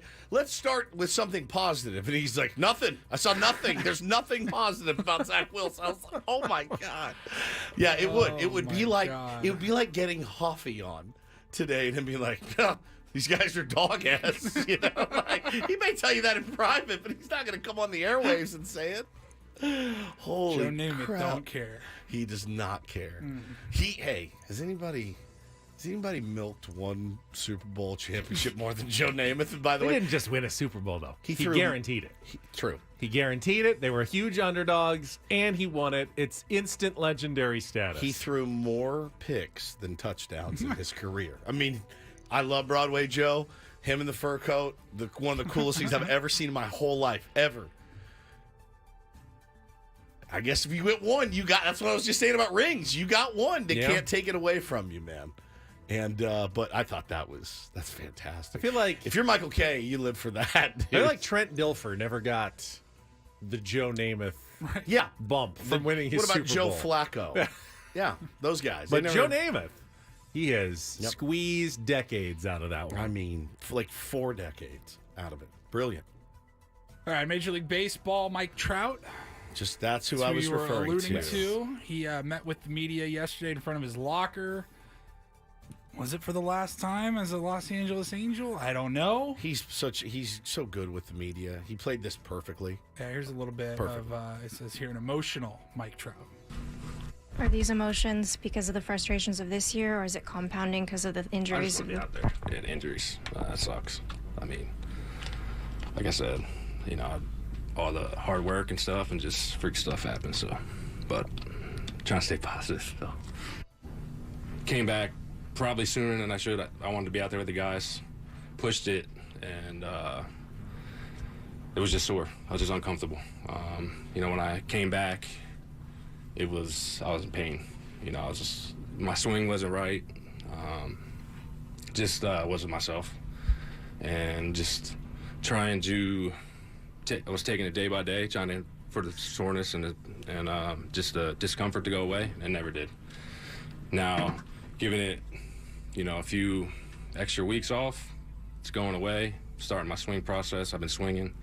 Obviously, not going to come back, but I wanted to. I just want to get my head straight for the off season, clear my mind, just to have a healthy off season. Are you certain though that you want to stay here to get through this? See, I go through this every year, so it's like I think there's private conversations I have with Artie and John, and it's like I said, I'm doing the same thing I did last 13 years, just going to the off season, clearing my mind, getting ready for spring, and wearing an Angels uniform in spring. So he's under contract, but has also, according to reports, said, if there's a trade partner there, I'd like the chance to win. And if you guys are going to be rebuilding here, I can't do another 4 years. Who knows what he's got left in the tank. A healthy Mike Trout, yeah, I'd take him on my squad any day, but there's just no way to guarantee that that's going to happen. And, when it's all said and done, the injuries have just murdered him the last few years, Ben. And, when it's all said and done, if he doesn't get a chance to play, we've seen him in one postseason series in 13 years. Crazy. It's criminal. It's such an incredible confluence. The seasons he has been incredible and healthy, didn't have enough help around him or pitching, and then you think the Angels might have a chance, and all of a sudden he has, not healthy seasons at the same time. For a guy who is blessed with as much talent, and he has as much talent as anyone we've seen in the modern game, he's also been cursed with, a lot of bad luck in his career as well at the same time. Is he lucky? Is he unlucky? I don't know. A little bit of both, I guess. All right, and finally, I saw this video. Is this one of those cases where it's an older song, like it came out, I think, last year, but then when TikTok finds it, it's new again. It goes viral, and everyone's like, "Oh, have you heard this new song?" If it's new to us, it's new. Yeah, there it is. And this is new to me. So. Definitely new to me. There is a French comedic trio, Les Jones, I believe, and they have a song called Burger, and it's what I can only imagine and only describe it as how French people view Americans as far as eating and food goes. French people making fun of Americans. They're all wearing cowboy hats, so I would imagine they're maybe making fun of Texans in general with their food. I heard this song, and I was laughing hysterically during the break, and I'm going to play it for you guys right now. It's called Burgers by Les Jones. Can I get some burger with some peanut butter? Do you think it's better with a Dr. Pepper? Can I get some turkey? I need more proteins. Can I get some whiskey? I could drink a Fontaine. Oh my God. Maybe I'm still hungry since this morning. I need like cheese and baguettes. I might need some closed captioning here. Fried chicken, not a live chicken. I prefer fried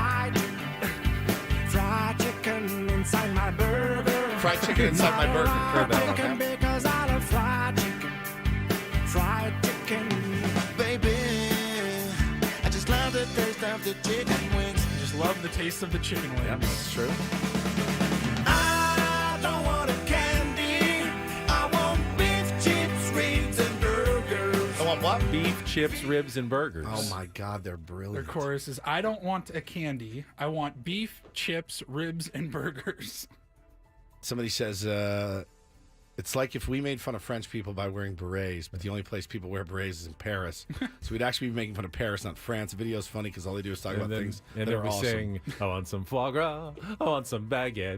Yeah, there I you want go. some escargot. It is, it's very true, though. We should be able to laugh at ourselves. You should be, and they talk about putting peanut butter on a burger. Can I get They some do that. burger? Oh, I've had that. I've had it. Yeah, Slavers 50-50. I've had that one. Do you think it's better? I've never with had a Dr. fried Pepper? chicken in a burger before. No. That one Yeah, is that line was that one's new. Fried chicken, not a live chicken. Chicken. I prefer fried chicken. Fried chicken inside my burger, not a raw chicken because I love fried chicken. We like to. chicken. We love to pile things inside of things. I mean, it's fair food. They're talking about San Diego County fair food here. I don't think so. Fried chicken inside my burger. No, because you can call and order a pizza right now that has like a calzone stuffed in the crust. Like, that's a thing that can happen. You hold the pizza up and there's a salami sandwich dangling from the bottom of the pizza. These are real things. You see them all the time and you're like, you guys figured out a way to get a whole thing of spaghetti and meatballs inside of a pizza crust. Start at the beginning. I like how the guy says burger. Can I get some? Can I get some burger? Burger? With some peanut butter.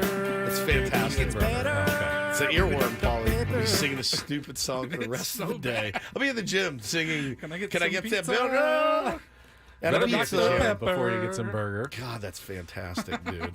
It's called Les Jones. Like Les Jones is Les what it Jones. looks like. Burger. There's like 100% chance I have an SD fat loss spot after this, isn't there, Paulie? Like 100%. Yeah, you do actually. All right, we'll come back after a check of traffic and me talking about losing weight here on 97.3 The Fan.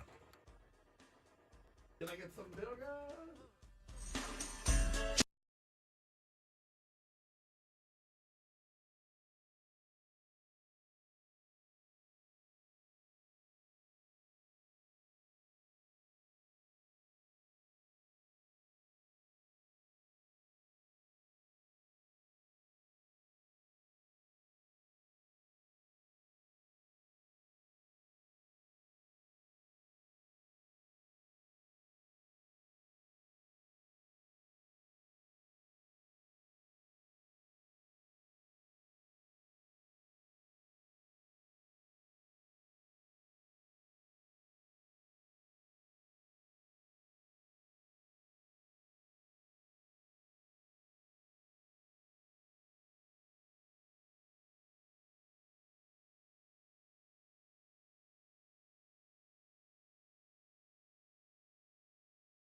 If you missed I'm Listening, Odyssey's annual 2-hour special spreading awareness about mental health, or just want to listen again, you can hear it for free on the Odyssey app. Remember, talk saves lives. And speaking of talk, the talk that's going on right now with Brian Kenny and company on MLB Network. God. Under the headline, Josh Hader's usage raises questions about Padres culture. It's fine when I say it. I don't like when he says it. They just played Bob Melvin's prickly audio. We still have that, Paulie. Can we bring that back a little bit here? And Josh Hader's quotes after the game about, hey, you want me to do everything, about making it through 162 games. They also had an interesting stat, and you've kind of alluded to it, Woods, about how things changed for Josh Hader. In 2017, with the Brewers, Josh Hader had 16 appearances of 4 or more outs. In 2018, that went up to 36 times. He was used more than an inning. In 2019, 23 appearances. And then from 2020 to 2023, the last 4 seasons, total of 3. So sometime after the 2019 season, it was decided, Josh decided, it's just not happening anymore. Don't ask me to get 4 outs. 49.2 or 49 2/3 of his 53 innings this season, Ben, have been in the 9th. So he has, let them know I'm only really comfortable throwing in the 9th. With the team being 0-12 this season in extra innings, he has thrown exactly 2 1/3 of those innings in 3 appearances in those 12 games. Staggering. The last 4-out save of his career, August 14th, 2020. The thing, too, somebody brought up this point this morning. I thought it was a good one. When they traded for Josh Hader, he was in the torture chamber, right? He was in the worst part of his career. The Padres helped get him back on track and helped get him to be Josh Hader again. And, I know somebody said earlier, well, you don't do it for the fans. No, I think you do. I think you do owe the organization something. And again, they're not asking you anything that's really above and beyond. They haven't asked you to do this really all year, except for once, I think. And not that it would have made much a difference in the grand scheme of things, but that's my job. That's what I get paid $14 million to do. I don't want any ball player, and maybe this is what makes Bob Melvin so prickly. Can we play Bob Melvin's audio again? This was from after the game last night when asked about Josh Hader not coming in to face Michael Conforto, lefty, with the bases loaded and 2 outs and a 1-0 lead. You asked Suarez for 4 outs. Yeah. Hader could have been that guy against the lefty there. Is that just him going 3 outs? It's what we're doing right now. Yeah. And why is that? It's because the way we've handled it here. Oh, God. Is there any discussion with him? Is there any thought? We talked to him some, yeah. It's incredible. That would seem to kind of run counter to the... I mean, you were saving him earlier in the season for later in the year, and here we are now, and it's obviously getting very late. It's just the way it happened tonight. Oh, my God. It's just unreal. I think Bob Melvin's pretty understanding when it comes to a player's perspective. Former think player he's himself. Massively understanding. He takes it into consideration, maybe more than he should, honestly. But here's what really kind of irks me. If you're a baseball player, can we just be open to whatever the situation presents us on each given night? Wouldn't that be great? Can we not just pigeonhole ourselves that I can only pitch 3 outs in the 9th inning and that's it? That's the only way I can ever be used. Then you help your manager out. What if they brought in Josh Hader to get the last out, to get Michael Conforto? He strikes him out. That certainly was a reasonable possibility. And then the Padres went and scored 8 runs in the top of the 9th inning. Guess what? You just got 1 out, and you don't have to go back out there You're again. good. Now we can throw Ray Kerr in. Or let's say he goes out and gets Michael Conforto on the first pitch to pop up. Right. And then he comes back and he gets the first 2 guys in the 9th on, 7 pitches. So he's throwing 8 pitches. And you go, you want to come out or you want to get the save? Therein lies the problem. We can use you for 3 outs, but do they have to be the exact same 3 outs in the same time every single day? Therein lies the problem, man. And that's that to me. You've got to have flexibility as a baseball player. You have to have some. It's organizational. Guys cannot, and I understand that they're pros.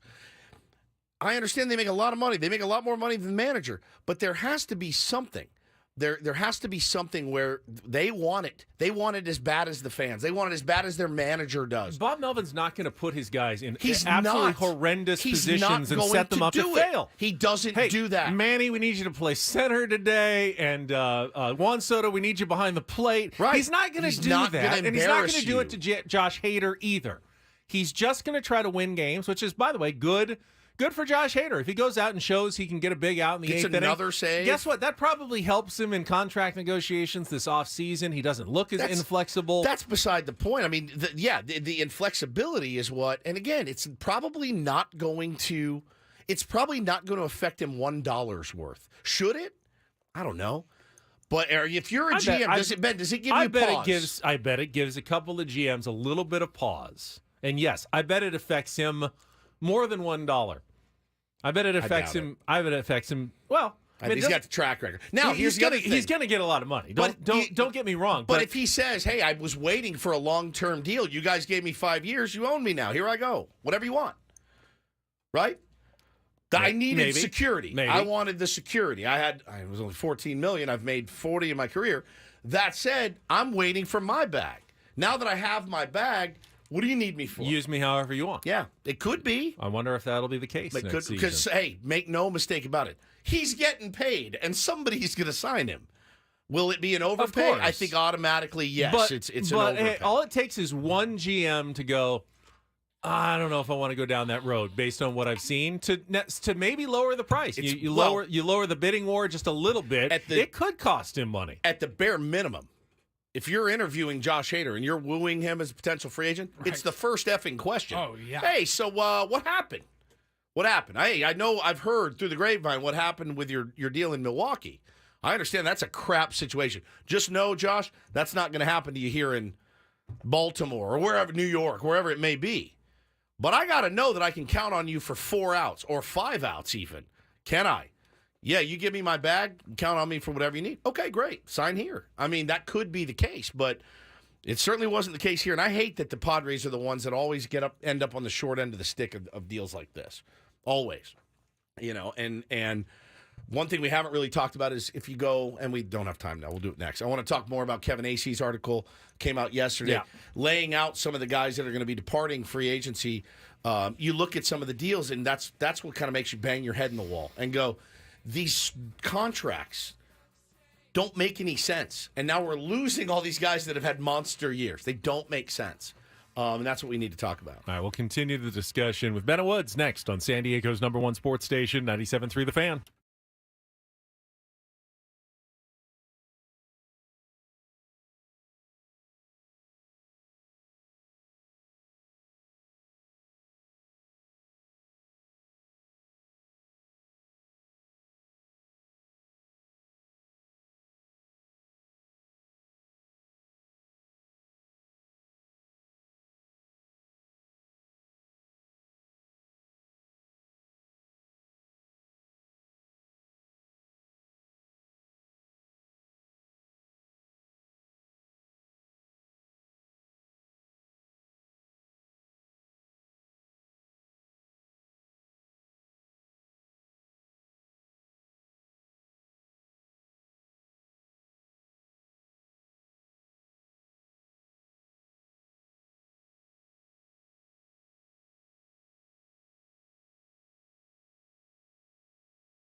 Will Juan Soto have to be traded because of payroll concerns? Even though I'm the one that brought up a Juan Soto trade, I don't ever want it to be because you have to trade him because you can't pay him. That's bad planning. This hour on The Fan brought to you by Ashley Furniture. Fall is here, and at Ashley, seasonal decorating F is happening? Turn around. is a breeze. Snuggle up on a sectional What in the... or ultra modern sofa. Gather outside with a new fire pit or conversation set. Ashley has everything you'll need. Shop in store or visit ashley.com today. What's going on? Halloween? There's like a somebody like SeaWorld, I think, is here promoting She was like, is that because it's National Shamu the Whale Day today? Because it is. No, but she's just standing. She's just lurking outside. Staring in here weirdly. All right, like open the door. No. Yeah, let her in. I'm scared. It was scary. Yeah. Do it. Hello. You're scaring us. Ooh, yeah. She's got that creepy look, like scary. Oh my God. Do not like this. We're all a little. No! Oh my God. She's great. Oh my God, man. Don't get behind me. Man, look. I hate it here. Yeah, I hate it here.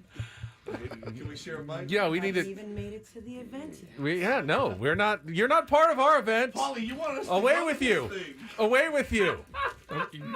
Kick him over here. Cross. What do we do? I hate this. So Paulie wanted us to go to this thing. There's no way. I just started sweating. I'm not kidding. I get too scared. I'm not good when it comes to scary things. So. That is. Hello. Yeah. She's really. Yes. You look nice. Good at your job. Go back to your seats. Absolutely not. All right, we'll check traffic while we try to clean up the situation in the studio here on 97.3 The Fan. From the premier Cadillac of Carlsbad Traffic Center, part of the premier auto family, here's Kelly Danick. Traffic is sponsored by California Coast Credit Union. Guys, we still have a number of problem spots. One is this crash on the Coronado Bridge heading off the island, approaching mid-span. It's blocking the right lanes, causing a huge backup if you're trying to get off the island.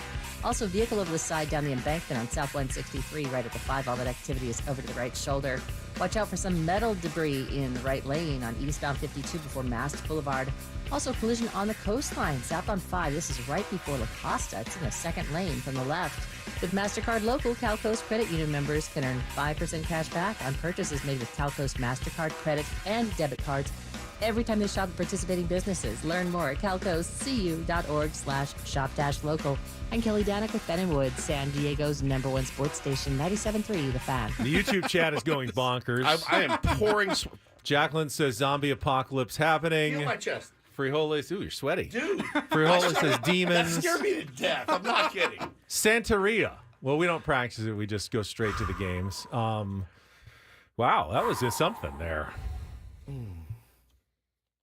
Maybe if Ben would start believing in aliens and ghosts, the Padres could turn things around. That was not an alien or a ghost. That was real. I don't know what that was. And I'm assuming she is a well-compensated performer, but they'll me out. Oh, my. Really creepy. Dude, that was... And she was like... Her hands were shaking and stuff. She was into character for So sure. you guys want to go to a haunted house this year? I can't. I just realized, Paulie, I can't do it. Maybe we need her to manage the Padres. Why? Well, I mean... Scare some life into Yeah, exactly. Who wouldn't want to play hard for them? Everyone. I couldn't get anything done if that was my man. She scared me to death. I turned out she's staring into the studio. I'm like, oh, good. This is it. I finally pissed the wrong person off. Looked like a possessed Erykah Badu. She was about to murder. It looked like she was about to murder me. Holy cow. All right, where were we on the... Oh, yeah. Juan Soto, if the Padres are cutting payroll, as they almost certainly are planning to do, you said earlier, you'll believe it when you see it. Well, they're by default, and that's what Kevin Acey's article was talking about yesterday. There's money coming off of the books, okay? So Blake Snell made $16.6 million this year. Josh Hader made $14.1. Neither of those guys are probably coming back. Garrett Cooper, Rich Hill, G-Man Choi, accounting for $5.5 million. Probably going to depart as well. Gary Sanchez, they paid him 1.4. He's played his way into a more lucrative deal. Don't know that it's going to be here.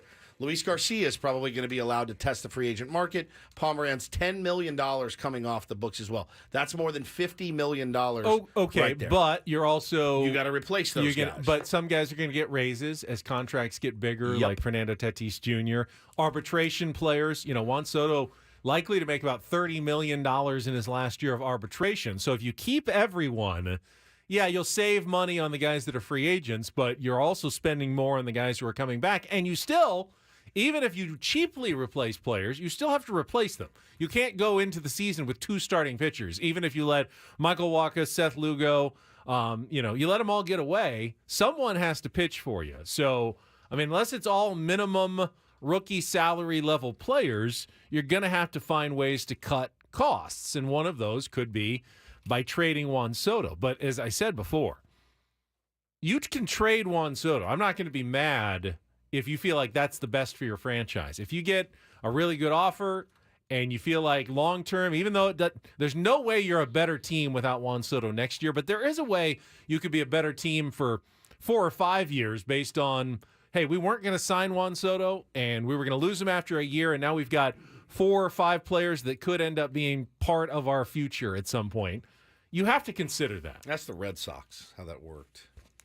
Ask any team. Trades work, they don't work. Doesn't mean you never do them. No, we're talking superstar caliber player. Though. Right. You don't... Again, preference 1 is signing Juan Soto long-term, keeping him around. Preference 2, though, for me, is probably getting something for him as opposed to just letting him walk after one season. Like an Alex Verdugo type. I don't know. I would like to get someone better. I would too. Yeah. I would too. I'd like my players to also like to play the game of baseball, but doesn't always work that way. I don't know. You make a good point, though. Trading him because you have to for financial reasons sucks. That would be bad. Sucks. Yeah, I don't know. And then you got I was talking about the contracts earlier, and Kevin highlights them in here. Seth Lugo, who goes today, his final start of the year, and, more innings than he's ever pitched. I think he's been fantastic. He's got a straight player option, so he can accept 7.5, which he most certainly will not do, and he's going to become a free agent. Kevin even says in here, word is he will do the latter. Padres have 2-year options on Nick Martinez and Michael Wacha at... That can't be right. 32. They're both the same, yeah. 16 apiece. 16 apiece. Okay, not 32 apiece. 2 years, $32 million for Wacha. 2 years, $32 million for Martinez. It's almost the same contract. If the team declines, the players have 1 year, $8 million options that they almost certainly will decline. So they could be free agents as well. So Nick Martinez and Michael Wacha. So Martinez, Wacha, Lugo, and then Snell and Hader most certainly. If you could only keep one of the 3. Martinez, Wacha, or Lugo, which one do you pick? It's a good question. I'm kind of resold on Nick Martinez, mostly because he's a guy that will do anything you ask him to do. Swiss Army knife. And he will bust his ass to do it. I think if you can work out a deal... Not that Lugo and Wacha won't. If you can work out a deal with Nick where he gets a little bit of a raise and maybe some more security, I think you look at that. I don't know that I give him 32 for 2 years, though. Bro, that's a good point. $16 million. For a utility Swiss Army knife out of the bullpen. He's not old. No. He's 30. They're all around the same age, aren't they? To me, if the highest upside still, and he's the oldest, but Lugo just seems like he's kind of the bulldog. You kind of I feel like you need. Though. Yeah, that's true. And he went 4 scoreless the other day. He's been kind of jerked around as far as what position they needed to use him in, and I don't know. If Nick Martinez comes back here for $16 million next year, Ben, he's in the starting rotation, I think. Keeping it real says Lugo, he's older, but he has less mileage. We've talked about that. Wacha has a lot of mileage on him and has an injury history. It pops up almost every season with Michael Wacha at some point. And the Padres, for the most part, got a really good season out of Michael Wacha. But you're rolling the dice as he gets older and older that he's going to decline. I can't feel like 2 years, $16 million each, 32 for Michael Wacha isn't going to come back and bite you a bit over the next 2 years. So that's why he's third on that list for me. But it also depends on what Seth Lugo might get a pretty penny from a team, a 2-year, 3-year deal on the open market as a free agent. He's going to do fairly well, I would think, with the thin starting pitching available in free agency. It's just wild that you felt, the need to make sure you get those guys, to secure those guys, that they have these funky contracts and that are going to cost you a fortune if you decide to keep them. I mean, you're telling me the market for Seth Lugo, Ben, was so big that you had to throw this in? Oh, no, is she back? She's back. Yeah, she's back. Don't turn around. Bro, I can't turn around. Just ignore. Look, she's gone. No, she's not. She's pointing at you. She's Oh. pointing at you. Yeah, she's hexing you right like now. I need any more. Yeah, you are. Bad You're luck. being Oh, hexed. F word, dude. I hate this. I am pouring sweat. Oh, she's still tapping there? on the glass. No, yeah, she's. I mean, I do not like this. I don't go to SeaWorld and go to their office and knock on the You're door. very scary. You did a good job. Yeah, oh, God. Oh, God. Just cranking her neck.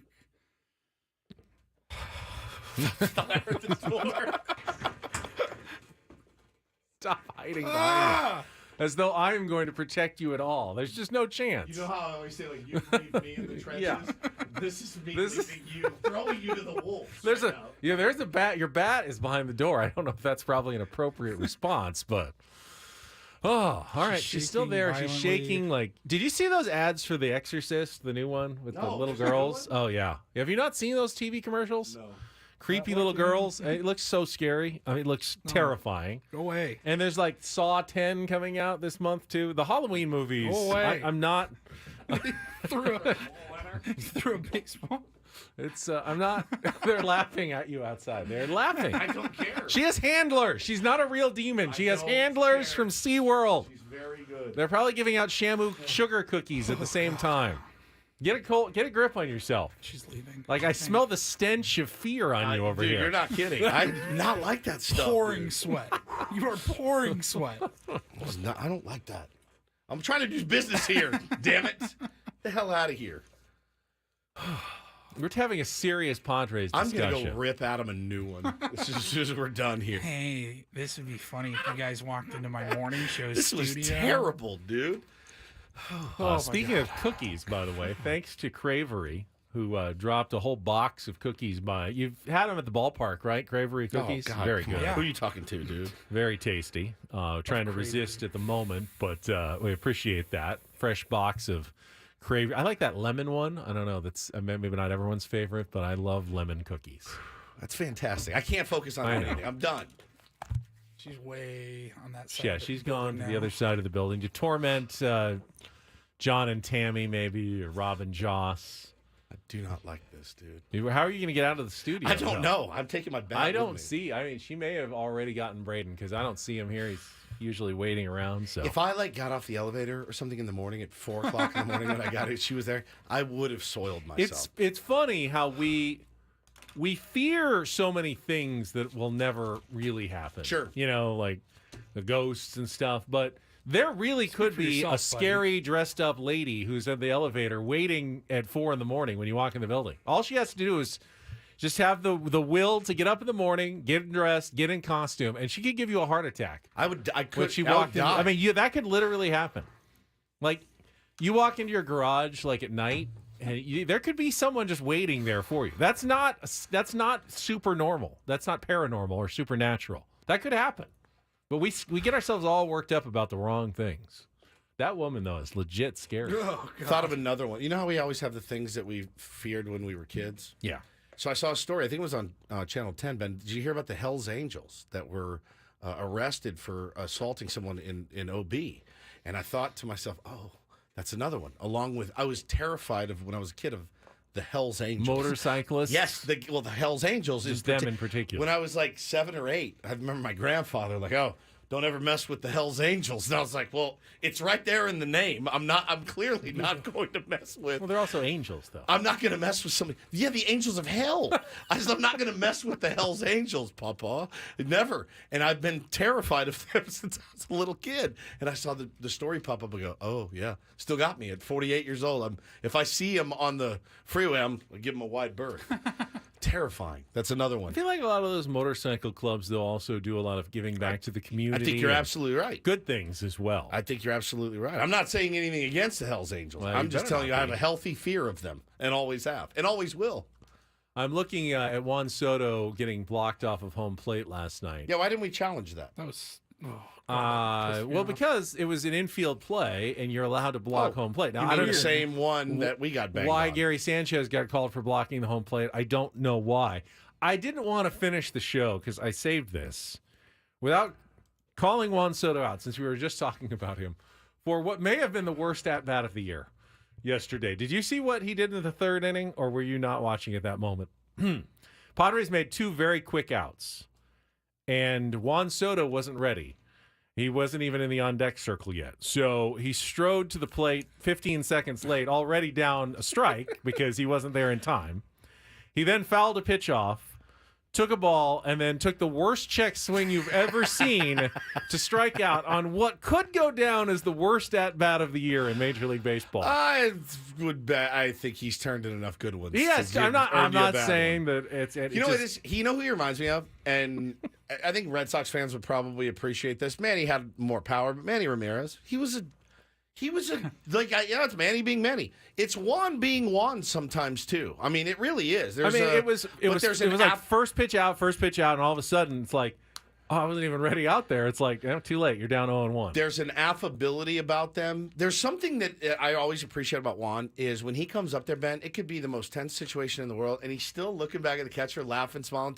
That doesn't happen. And I think some people look at that as the wrong way to do it. That's the right way to do it. Like, the moment's not too big for me. And does he always come through? No player has. But he reminds me a lot of Manny Ramirez. Not great defensively, plays the same position, can absolutely mash, can hit any pitcher in the league, righty, lefty, it doesn't matter.